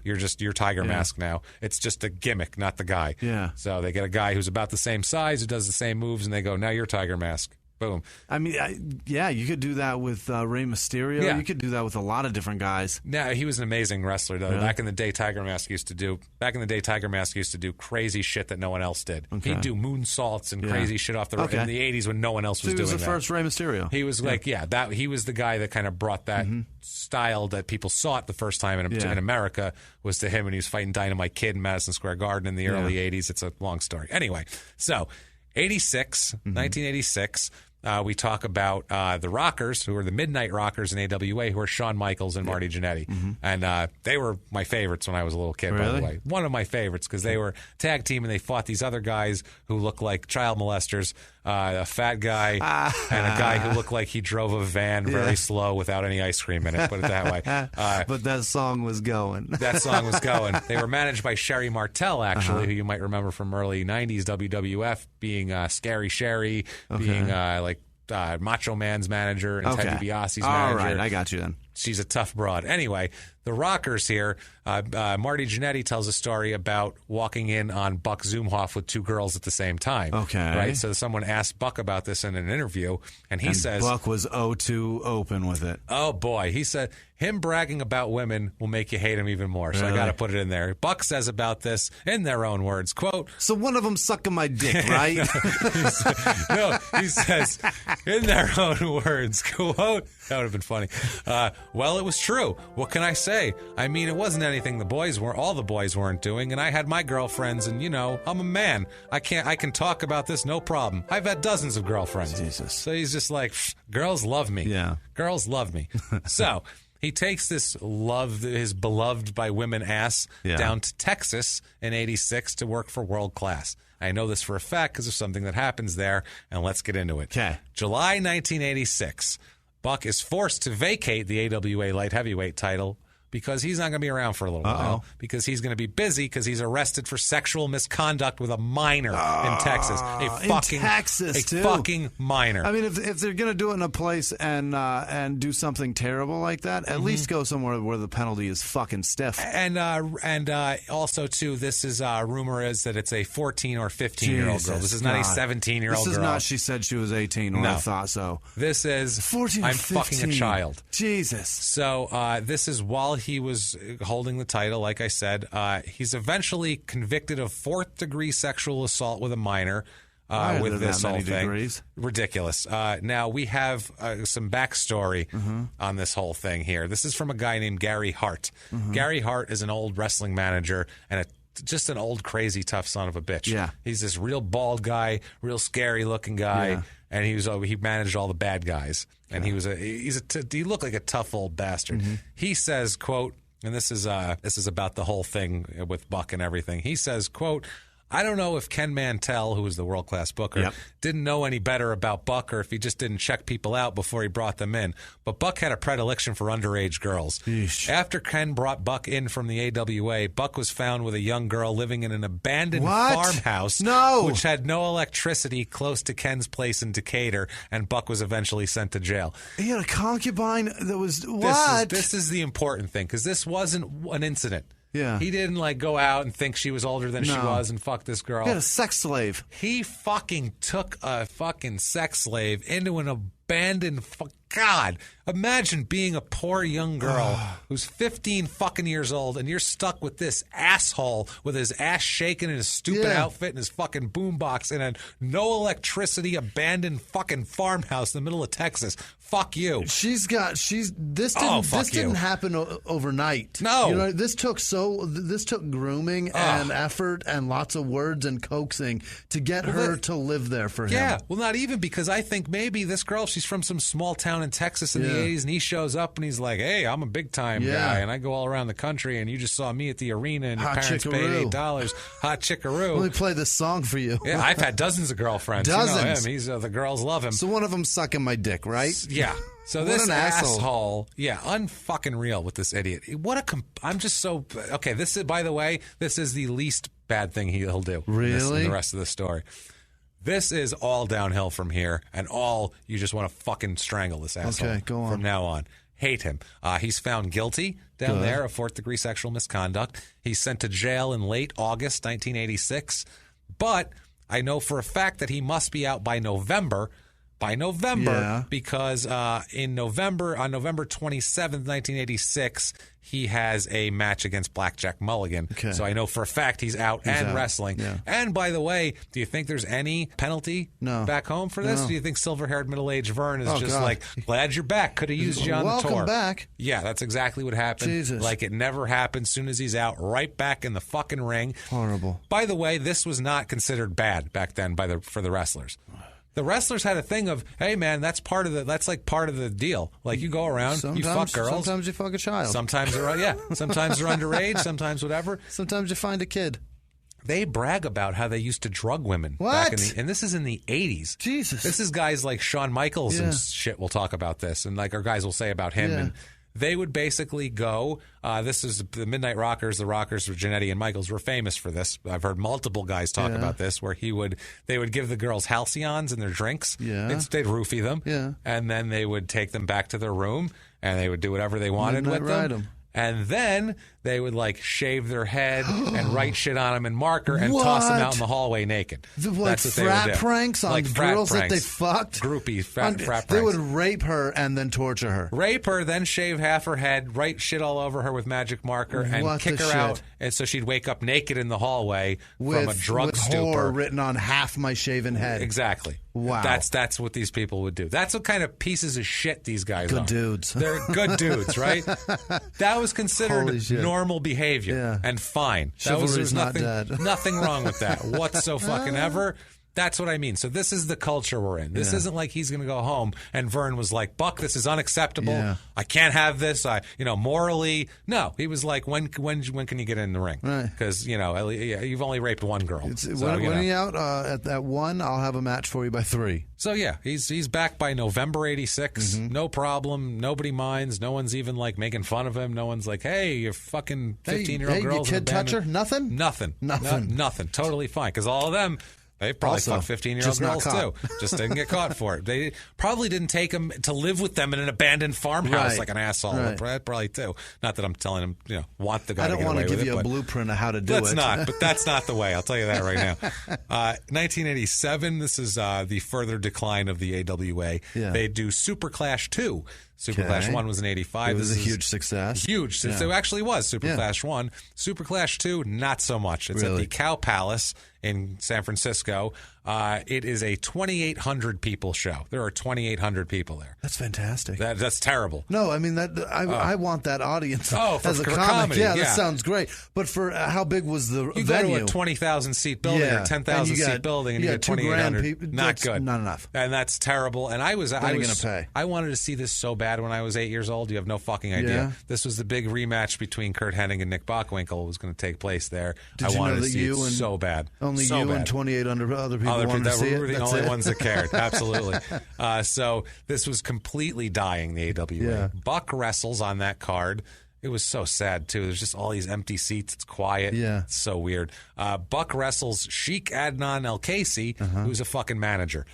So this guy, I mean, he's a wrestler slash manager. Are you going to get to wrestle a wrestler? But no, he fights El-Kaisi, and it's so funny because Sheik Adnan El-Kaisi, I believe, is the one who is, if I'm not mistaken, he is the guy who is not even slightly Arabic or Sheik at all. He has a Texas accent. Hilarious. He's like, I'll tell you one thing. And you're like, huh? Why are you a Sheik? On the show, he's but then like in an interview, like off that he's just like, wow, just back then, I'll tell you, like, why did you pick that act? The fuck? What are you doing? Yeah, so weird. Anyway, so he loses to Sheik Adnan El. He's losing to a manager. He cheated. I watched the match. He cheated, held the rope or tights or some horse shit. Yeah. Anyway, 1987 continues to work for the AWA and even goes to WWF, WWE for a couple matches. Yeah. Couple TV matches where they're going to beat the shit out of him in 3 minutes. Okay. He's going to be one of those guys that gets squashed quickly. The record show, from what I saw, he only worked about 15 matches in 86. I'm sure jail had something to do with that. Yeah. 88, he works about 5 matches, only 1 for the AWA, works about 4 for the WWF, so he's just going in TVs, getting the crap beat out of him. In 88, he loses to guys like him in a tag team, lost to Demolition, who was their big tag team, lost to the $1 Million Man, Ted DiBiase. He loses to Rick Rude. Remember Ravishing Rick Rude? At least he's getting beat up by badass dudes. Well, it's the TV matches where they would just bring a schlub that you wouldn't even hear him announce him, and then they'd bring a guy in who had music and a whole deal, and he'd beat the guy in 3 minutes. And it sucks because you have to lose, but you at least... I mean, at least a lot of people get to see you lose, I guess. I mean, and that's the Buck word. said you go in, you get $500 for a 3-minute match. Yeah. You get slammed by the best in the business. Good enough. Yeah, that's pretty much what it was. Yeah. That was it for 88 in terms of WWF. Oh, my God, too. AWA had Super Clash 3 in December of 88, which was even worse than Super Clash 2. It was in Chicago. Even less people fucking cared. Nobody cared. It's like Pokemon Go. Like dude, every week you're watching it just fall off. Oh, it was so bad. Wait till you see how bad it gets. We'll talk about it in a minute. But Buck is not on the card there either in Super Clash 3, which is surprising. But there's a reason why he's not on the card. The reason why he's not on the card is because he's arrested. God damn it. And charged with fourth-degree sexual misconduct with an underage goddamn girl. Unbelievable. Again. Wow. 2 fucking years is the second time. 2 years in a row. He's 86 and now 88. Yeah, this fucking asshole. He's the Patriots of fucking children. What the absolutely, fuck? yeah, just back to back. Fucking dynasty. What a scumbag. He's a dynasty of kid fucking. So yeah, this is not great. We're hating him already. You know what I mean? Horrendous. Yeah, he is at this point he's tried. There's a trial for it on January 23rd. What state is this? This is in Minnesota. Not in Texas anymore. Now he's fucking kids in different states. Yeah. Border to border, baby, southern and northern. There's a trial on January 23rd, 89. He's convicted of 4th-degree sexual misconduct with a minor, and he is sentenced to 36 months in prison at Stillwater Prison in Stillwater, Minnesota. Boy, they really give a shit about it. Yeah, that doesn't sound like all that but much. I guess fourth degree misconduct. There's not enough there. We're probably lucky he got a 3-year penalty of any sort. No shit.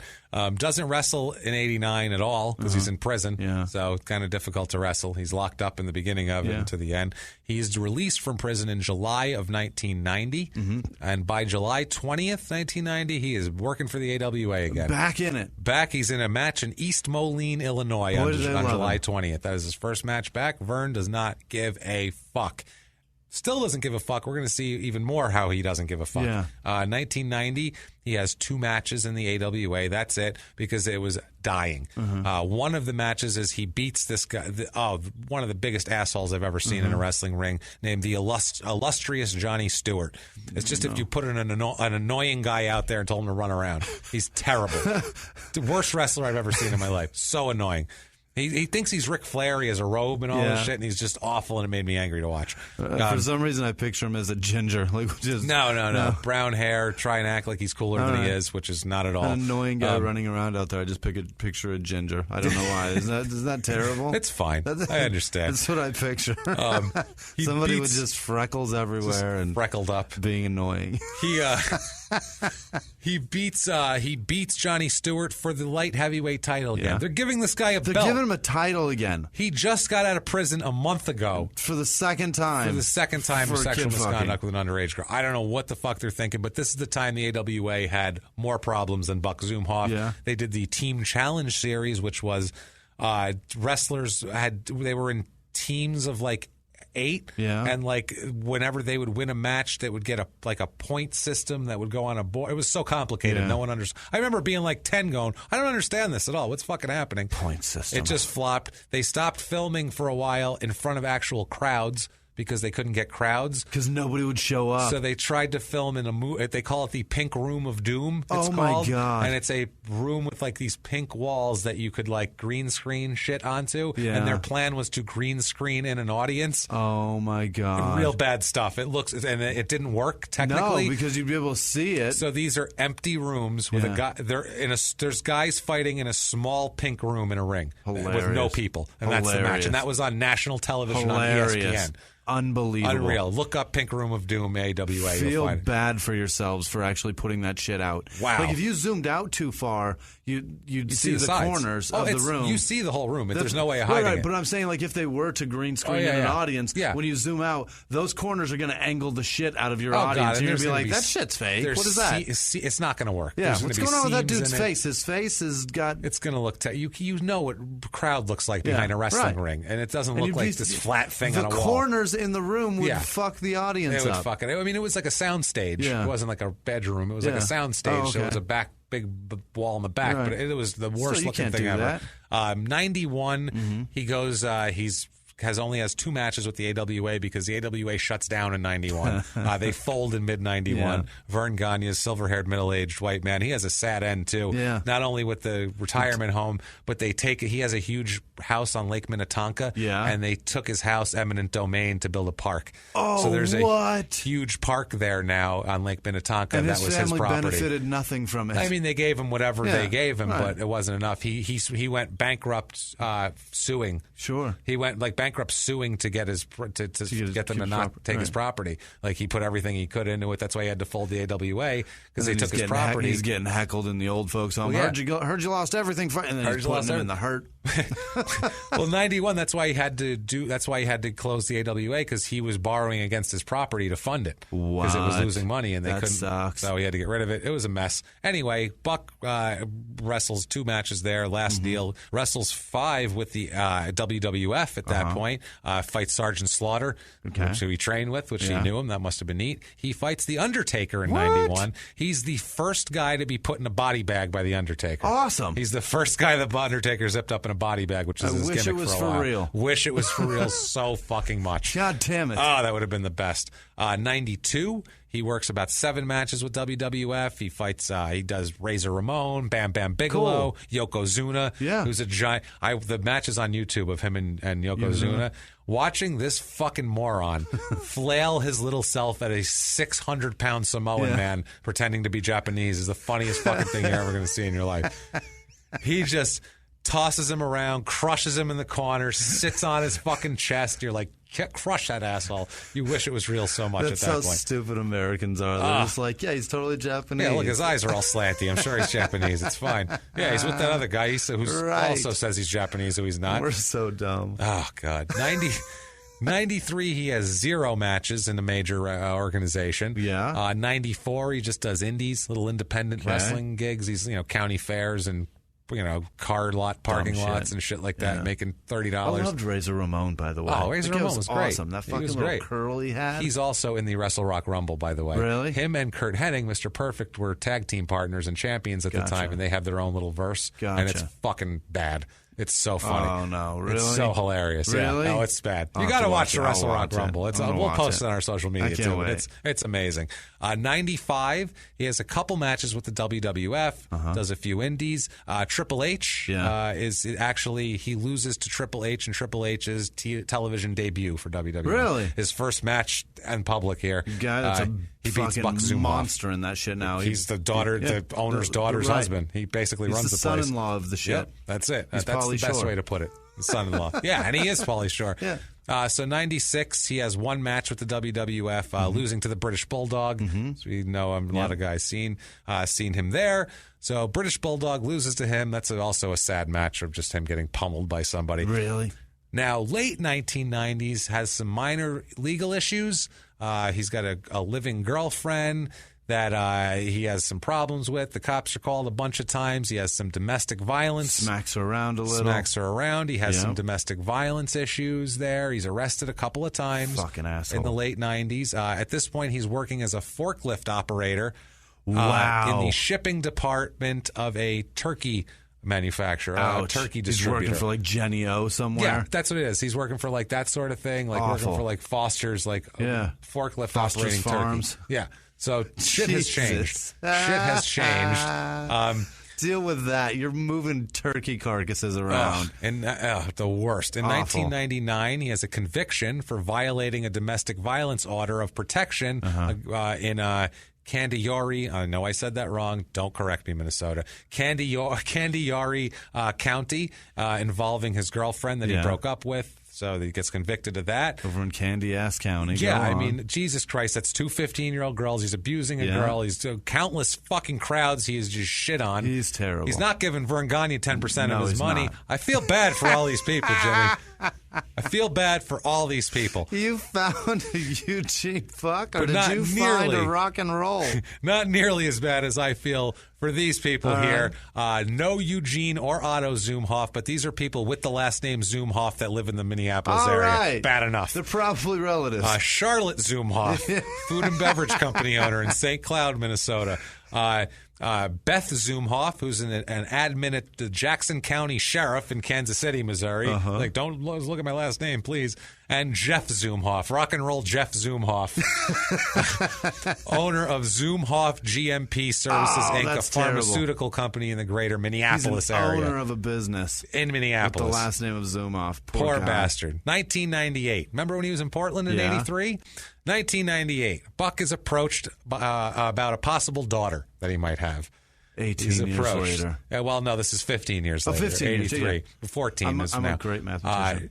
She said that Zumhofe had a one-night stand with her mother back in 1983 in Portland. Yeah. Her date of birth is May 6th, 1984, and so she comes to Buck in 88. Yeah. Buck has a paternity test before he does anything. Just because he thinks she's hot. Probably, yeah.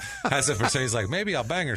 So figures out, gets a paternity test, and he ends up contacting the school that she goes to see if he could set up a meeting with her to meet through the school. So she, in 1998, spends spring break with her father. Never met him before. First time, she's 15 years old, spends spring break with him. That must have been nice for her. 1999 comes around, and Buck says that he wants to reunite with his family. And he invites her to move in with him. Says he wants to, connect with her as his daughter. She ends up in a month. She moves in with him in his home in New London, Minnesota. What? So I mean, her whole life she's probably sitting there going, "My dad's out there. My dad's out there. I just want my dad." I can relate. I got my dad, and wow, he was like a wrestler and stuff. That's pretty cool. My mom said, whatever. Right. I mean, her mom was a groupie. Right. I mean, that's the way it works here. Now. So much so, he's so happy that in 2000, he starts a company called Buck's Rock and Roll Wrestling Company. Boy. He's a promoter now in a wrestling company with his daughter. Wow. His daughter helps him run the business, and he also trains his daughter in wrestling. As a wrestler? As a wrestler. His promotion features mainly females and midgets. So it's like a novelty thing. And, of course... Buck gets in there in his fucking suit with his boombox throwing 50 years old. Some midgets around. Like a fucking moron. They run Fridays and Saturdays. They claim they work 140 to 160 shows a year. Jesus. That's what they claim. Buck says that he doesn't miss... in 11 years, he never missed a weekend. Always working. They run shows in Minnesota, Iowa, Illinois, Wisconsin, and North and South Dakota. So that upper... area where it's cold and people have nothing to do. I don't blame him. 170 shows? 140 to 160. 140 to 160 shows. That's a lot. At like $50 a show. That's what it is. It's got to be like $5,000 a year. It's got to be like forklift money, Like he'd make more in the forklift, I'm sure. He's got to be killing it. Now, here's an article about the rock and wrestling, the rock and roll wrestling that I found. It's kind of advertising a future match from like 2010. All right. It's going to be at the Eagles Club.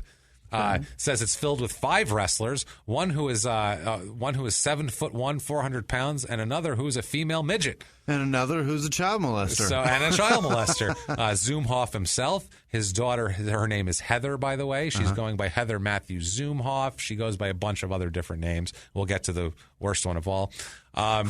Zumhofe is like I said, the owner. He's saying that his daughter's like a bad guy, and so his daughter is fighting a midget at the end of the fight, and his daughter's going to get like a little out of hand. He's telling him what's going to happen. He's like, my daughter's going to kind of get a little too much. She's going to throw this little midget out the ring. Someone's going to come out and protest it and save him and that sort of thing. That's how they get a little storyline going. Save it. Save the midget? Yeah. Okay. Yeah, exactly. Save that midget. He said that everyone's going to get real mad, and he said members of the audience are going to get out of their chairs. I'm telling you, they're going to be upset. They're going to want to come beat my daughter up. So we're going to make this a crime against humanity. It is. And the audience is going to save the day. What? That's right. How about the midget saves the day? So he says it's about fun. People are free to shout and holler during the show. Well, no shit. He's just going through the whole thing. He said it's been 11 years. We know what we're doing. This is great. We do all these shows. We haven't had a weekend off in 11 years. He says we give the fans their money's worth. No customers ever complain. Nobody's ever wanted their money back. The whole deal. His daughter, by 2010, is 25 years old, and she started wrestling in high school when he took her in. Sure. She was 16 years old. She started wrestling. He trained her immediately.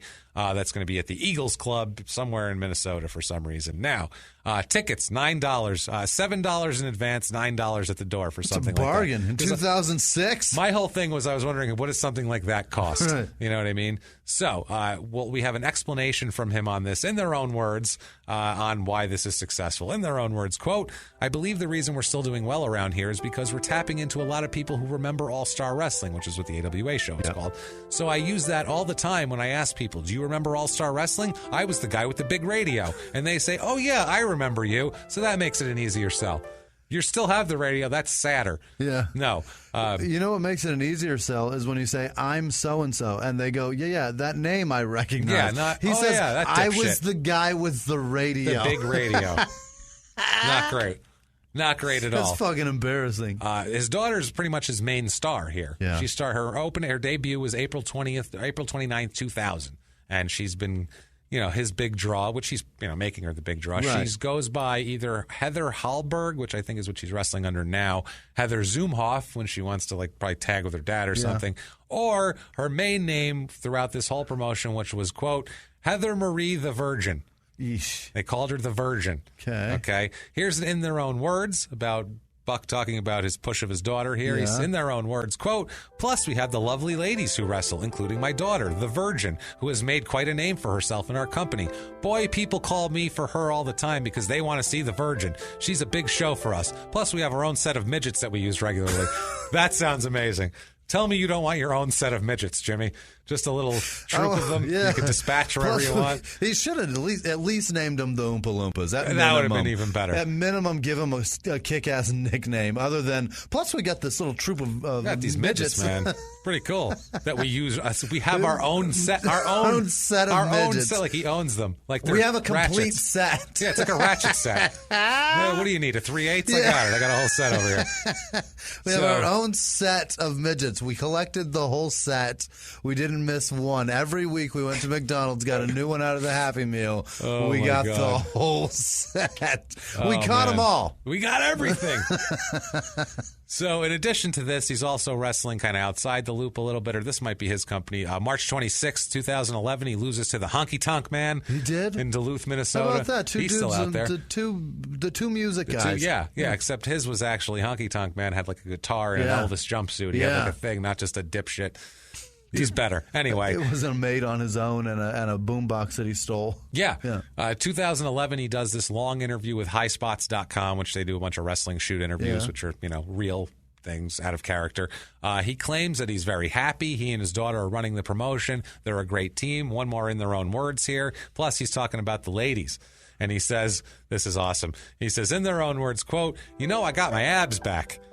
I'm in good shape and I got a good job. These women, they're, 39, 40, single moms. They don't want me. They want some 20-year-old shithead that works at Walmart. Oh, God. I don't think that's actually that's not true. That's not true. I think they just don't want you because you're sad. And you're old. You're a very sad man. You're old and you're very sad. You've aged out of their market. You have a jumpsuit. The girls that want 20-year-old guys are girls that don't want 50-year-old men. That's all. They're girls. They're young women. Right. You're not fucking 20-year-olds anymore. Age out of it. There's nothing wrong with that. Not at all. No, that's what it is. It's just life. It's life. Yeah. So June 2011, he's been running this promotion the whole time. His daughter has been running it with him, and they live together and run the promotion. It's like a office business scenario. June 2011, Heather moves out of Buck's house to get married. She finds a man and marries him. Yeah. So she moves out. Buck is super, super upset about the whole thing because that's going to take away from wrestling and all this sort of thing.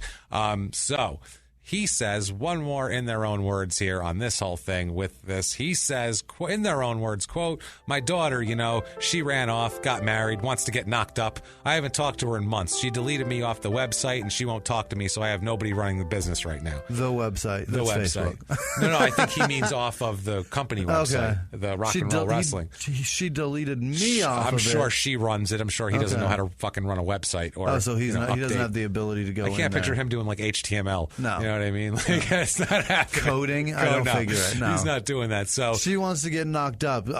Sir, you have to keep the illusion that she's a virgin. You can't say that stuff. She wants, you can't say she's Heather the Virgin. Right. So he's sitting there now, and he's like, he has nowhere to go. Yeah. He's got fucking nowhere, no business, nothing. He's like, what am I going to do? I'm all alone. I don't know how to cook. So he goes out, and he finds a little restaurant. He opens it up. He opens it up, and it's the Shawarma Man. It's the Shawarma Man. And he says,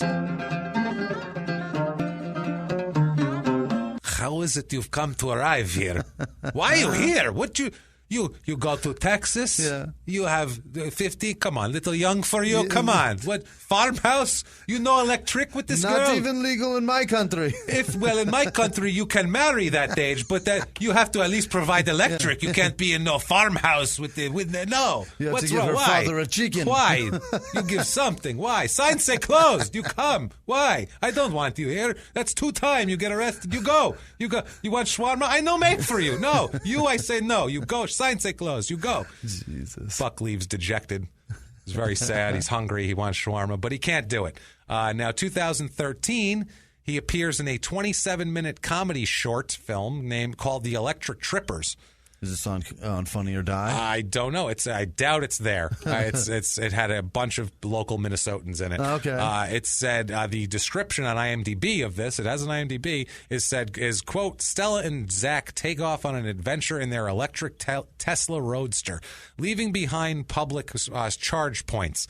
They unplug and set out to prove that electric range anxiety is just a state of mind.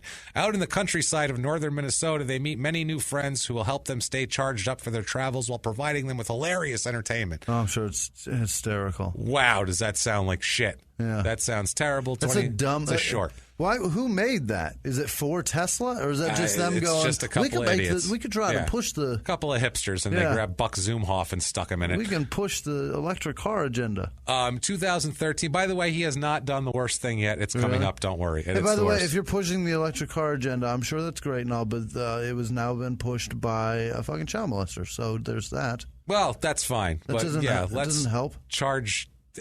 Let's squeeze him down and charge things with his essence. Okay. How's that? Can we do that? Yeah. 2013, he's at a fundraiser for some fundraiser thing where guys up on stage talking about some a 7-year-old boy that they're doing a fundraiser for who's dying. And they run some wrestling promotion, these guys. Buck just barges up and grabs the mic out of the guy's hand and starts saying like that... a drunk brother at a wedding? He's like, look, guys, everybody runs a good show, and these guys are good, and they run a nice promotion. They said that, but we'd like to be mentioned, too. We run a nice promotion here, too, blah, blah, blah. And That's what he did? Buck says this. Wow. Buck says, and I know you have, I know you're doing a thing for a thing. Well, our next show is a fundraiser to raise money for a 5-year-old kid with syphilis that we know. So blah, blah, blah. He said a 5-year-old kid with syphilis.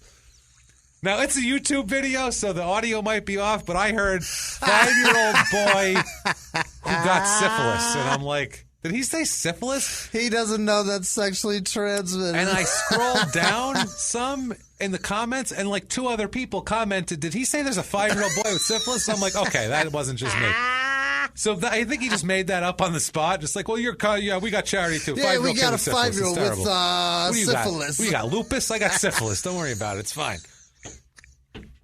That's amazing. What a disaster. So he Kanye'd a wrestling event. He did. That is not the worst thing because buckle up, Jimmy. Here it comes, man. Everybody, I know you've been waiting for it. A 5-year-old it's fucking worth it. Syphilis. That was amazing. Yeah, you're not going to have that smile on your face in 1 second here. So May 27, enjoy it while you can. Okay. All of you enjoy it while you can and buckle the fuck up here. Buckle the fuck up. Yeah. May 27th. 2013, Buck is arrested. Okay. He is facing 6 felony counts of first-degree criminal sexual assault and 6 felony counts of third-degree criminal sexual assault. That seems like a lot of rape over a long period of time. He is accused of having sex with this victim between the years 1999 and 2011. This motherfucker.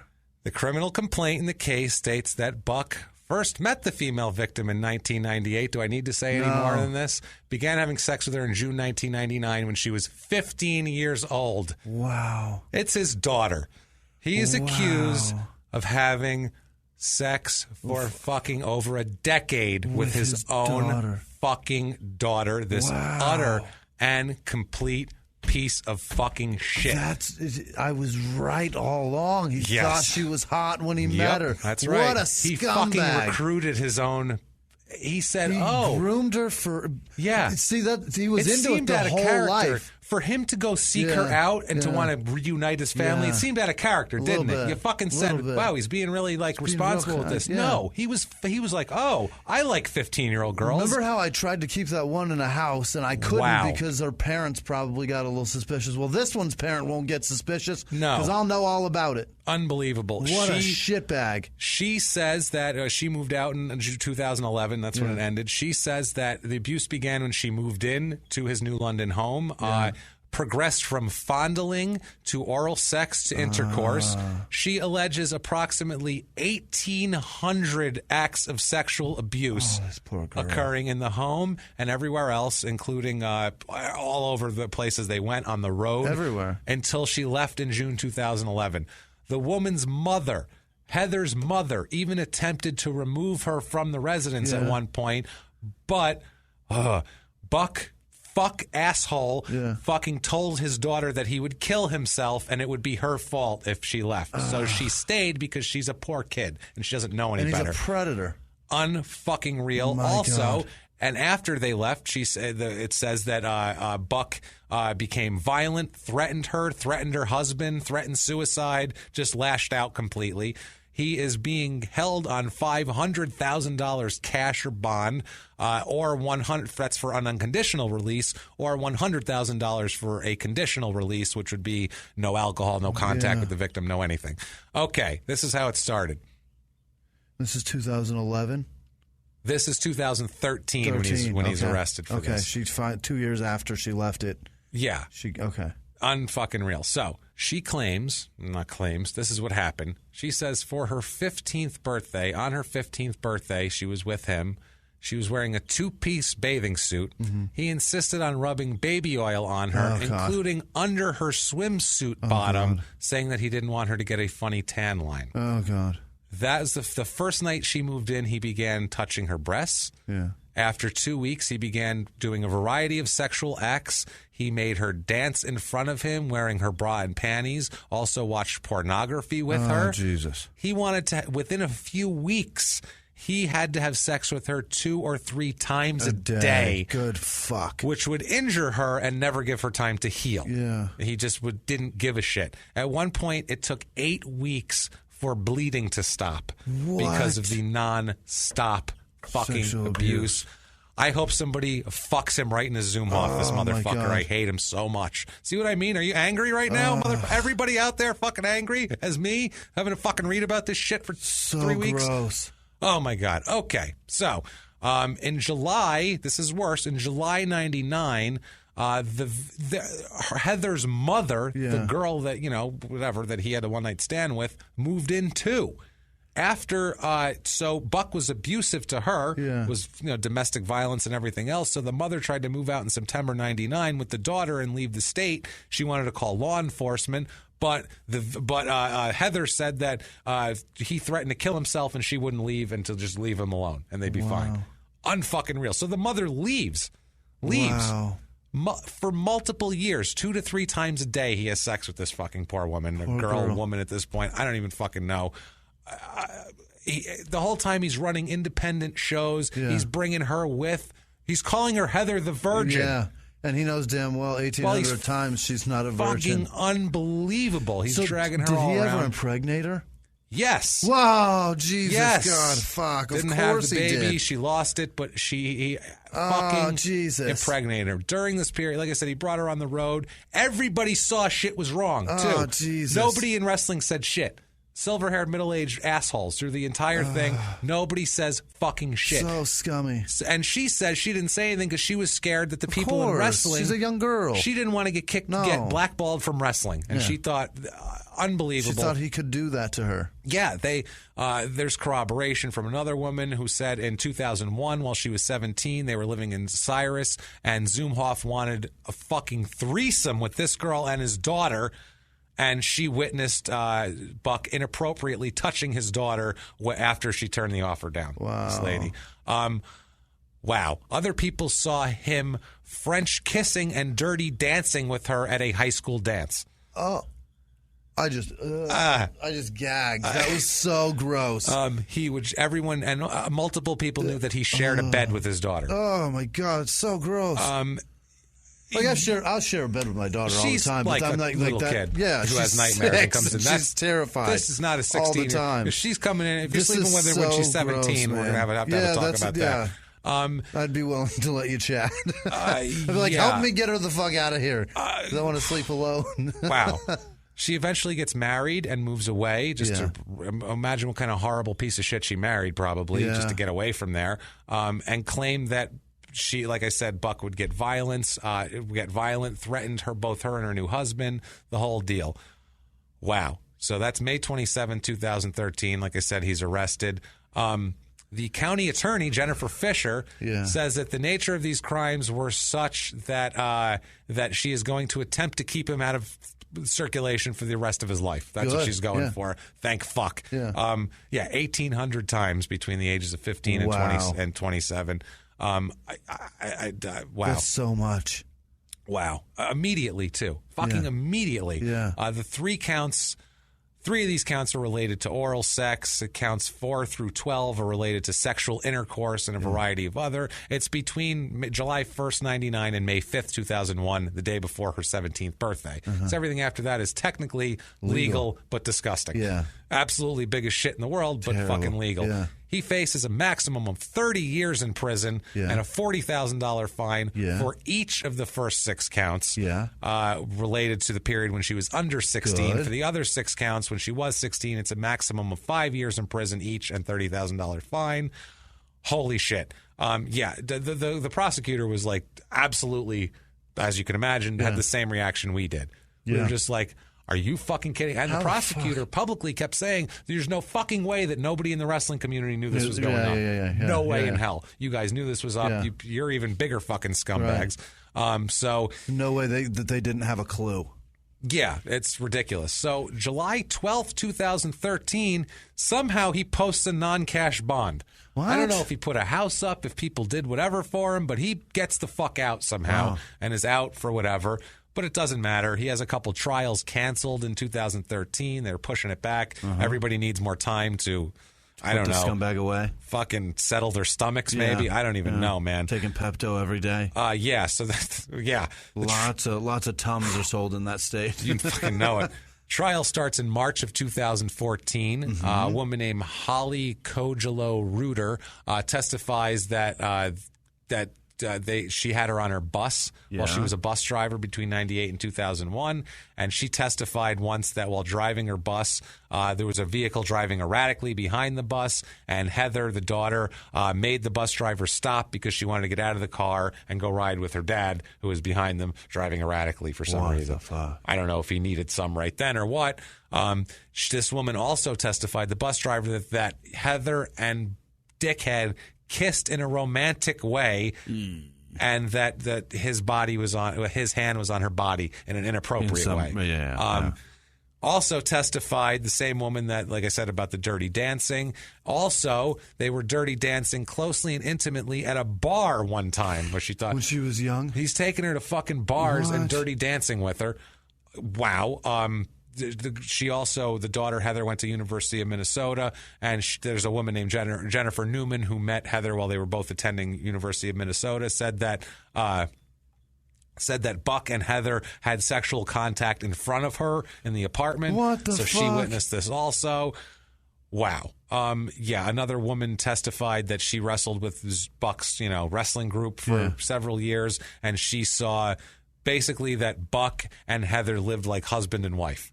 That's what she said. She said, quote, the young woman was like the wife and Buck took care of the manly stuff, Jesus. She said. She said that Heather never went anywhere without Buck and that they often kissed and held hands in front of others on weekend wrestling trips, and that Buck got verbally upset at Heather whenever she got near any other men. Of course, because that's how he keeps her to himself. Wow. So gross. This is vile, man. This is what I mean. This is the fucking worst. So uncomfortable. This is the worst. Yeah, this is the worst. One of the worst people we've done. The guy who cut his friend's heart out, I'm not as fucking mad at him. I hope he gets worse raped. here.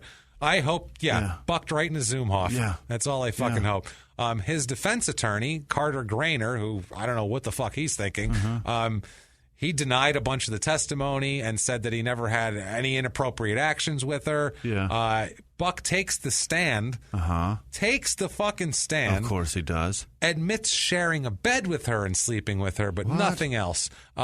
Says that he did that on the road at wrestling shows in order to save money on hotel rooms, and shared a bed with other wrestlers also when they came to stay, and that was common. He says... fuck in their own words. He said it was either I slept with her, let another guy sleep with her, or let her sleep on the floor. So how about everybody's? How about you sleep on the floor and let her take the bed? Yeah, how about you do that? So why are those other options so awful? Wow. March 5th, 2014, Buck is convicted of this shit, obviously, after less than 4 hours of deliberations. I don't even know what took him that long. 6 counts of first degree, 6 counts of third degree. After the trial, this is March 5th, they read the verdicts. Afterwards, the Carter Grainer, the attorney, asked to meet with his client in a conference room before they do the sentencing and everything. Buck asked to use the bathroom on the way to the conference room. Also, too, he fucking tries to make a run for it out of court. He did? He got called guilty and tried to run away. Tried to break. How the fuck are you not going to be recognized? Hilarious. Where do you think he was going to blend into? First of all, this boombox on his shoulder. That's hilarious. He is tackled by bailiffs immediately and dragged the fuck back in there. I was hoping you were about to say he took a cyanide pill. Yeah, that would have been great. I really wish he would. He's supposed to come back May 9th, 2014 for sentencing now for his attempted escape, which is another 4 to 10 years likely on his sentence. Good. So, anyway, sentencing is May 9th, 2014. He receives a total of 310 months in prison for being found guilty on all of those things. That is about 26 years in jail. That's a little over 24. That's not bad for a 66-year-old man. Yeah. That's pretty good. It's not bad math for a 36-year-old. I almost got that. They give the sentences are 115 months, 91 months, 52 months, 52 months. Okay. It follows the recommendations of pre-sentencing investigation, the whole deal. Also, he orders these sentences to be served consecutively. Oh, boy. You're fucking in there? Yeah, he's in there for a long, long time. Yeah, he's also, if he ever does get out, he's ordered to serve 10 years of conditional release, pay $200 in fines, and register as a predatory sex offender. Predatory.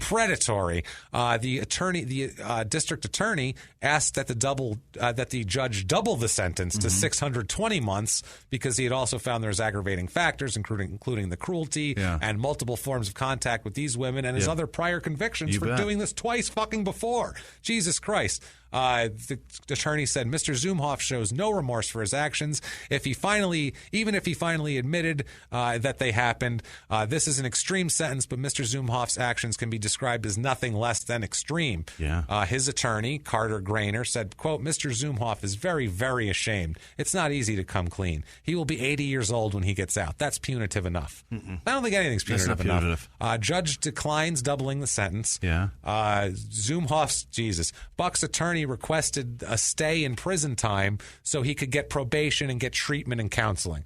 They're like, just rot till you die in there. Yeah, fuck you and your counseling. There. We don't need to counsel him. He's good. We've given a shot. He's done. Right. He's not changing. We've He's tried. Nearly 70 years old.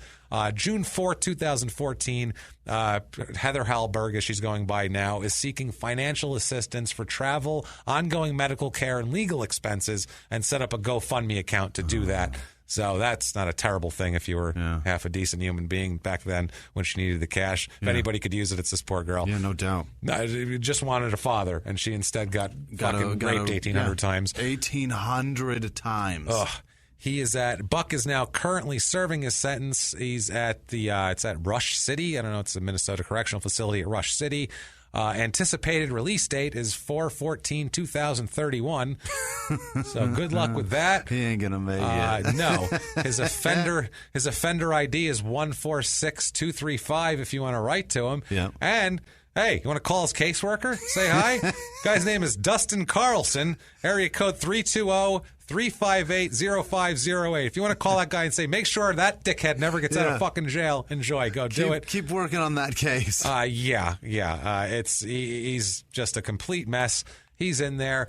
There is no Buck Zumhofe memorabilia or anything. It's all been wiped off the fucking internet. Good. You can't find shit. Thank God, because nobody wants us at. This is the most universally hated man in wrestling anyway. They're just like, fuck that guy. That guy's he fucked his daughter forever. For fuck him. long time. Wow. Over and over and over again. I got to take fucking 3 showers after this whole fucking thing. I really do. If you like that story and you liked hearing about this sick insanity. Something wrong with you. Something wrong with you, like but we appreciate it. Please get on iTunes, give us 5 stars, tell us you're following instructions, following directions. It really doesn't matter.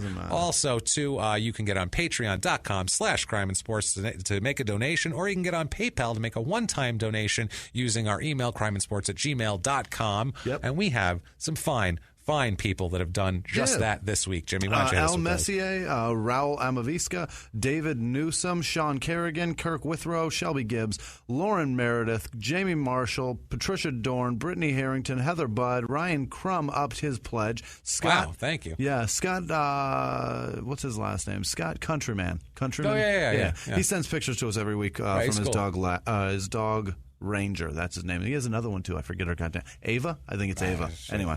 Thanks, Scott. Appreciate your My own donation. dog's name. Jennifer Burke, Rachel Dooley, Matthew Sears, Chandra Bannon, Lucas Tudor, Jennifer Brannon, Kristen Reese, Corin Miles, Cindy Smith, Kelly Everett, Mindy Baganat, Andrew Wigan. He's awesome. He sends it's constant. He's constantly sending us a little bit of cash here and there. It's Fucking awesome. the best. Thank you, Iona man. Nelson and Will Jacobs. Thank you all so Guys, much for the donations. really, thank you for participating. Thank you for being a part They mean of this. everything it's awesome. to us, so thank you. They really do. It's the world. So we can't thank you guys enough for everything you've done. If you want to follow us a little more, you can check out the Wrestle Rock Rumble video, whatever. There you go. Our social media is at Crime and Sports on Instagram and Twitter. Facebook.com/Crime and Sports. Yeah. crimeandsports@gmail.com. You can get a hold of us everywhere. You can find us at truecrimecomedyteam.com and get your new T-shirt. Place. And Come get on a nice T-shirt. And what if they would like to get a hold of you specifically, at Jimmy? How Wisman about Sucks, that? WHISMAN Sucks on Twitter, Instagram, and Snapchat. Find me and interact. It's been a fucking great week. So keep it up, you guys. I am at Jimmy P is funny. You can do the same thing there if you'd like to get a hold of me specifically. And you can do that. Find me on wherever. Copy and paste my name so you don't have to drive yourself nuts. Guys, what a disaster. Holy shit, what a fucking mess that was. Horrible. Thank you for sticking in there and dealing with that and getting through it. And I hope we can make it semi-funny for a man to rape a girl for 13 years. 1,800 times. Holy shit. Live from the Crime and Sports Studios. If you like crime and sports, you can listen early and ad-free now by joining Wondery Plus in the Wondery app or on Apple Podcasts. Prime members can listen early and ad-free on Amazon Music. Before you go, tell us about yourself by filling out a short survey at Wondery.com/survey. A few miles from the glass spires of Midtown Atlanta lies the South River Forest. In 2021 and 2022, the woods became a home to activists from all over the country who gathered to stop the nearby construction of a massive new police training facility, nicknamed Cop City. At approximately 9 o'clock this morning, as law enforcement was moving through various sectors of the property, an individual, without warning, shot a Georgia State Patrol trooper. This is We Came to the Forest, a story about resistance. The abolitionist mission isn't done until every prison is empty and shut down. Love and fellowship. It was probably the happiest I've ever been in my life. And the lengths we'll go to protect the things we hold closest to our hearts. Follow We Came to the Forest on the Wondery app or wherever you get your podcasts. You can binge all episodes of We Came to the Forest early and ad-free right now by joining Wondery Plus.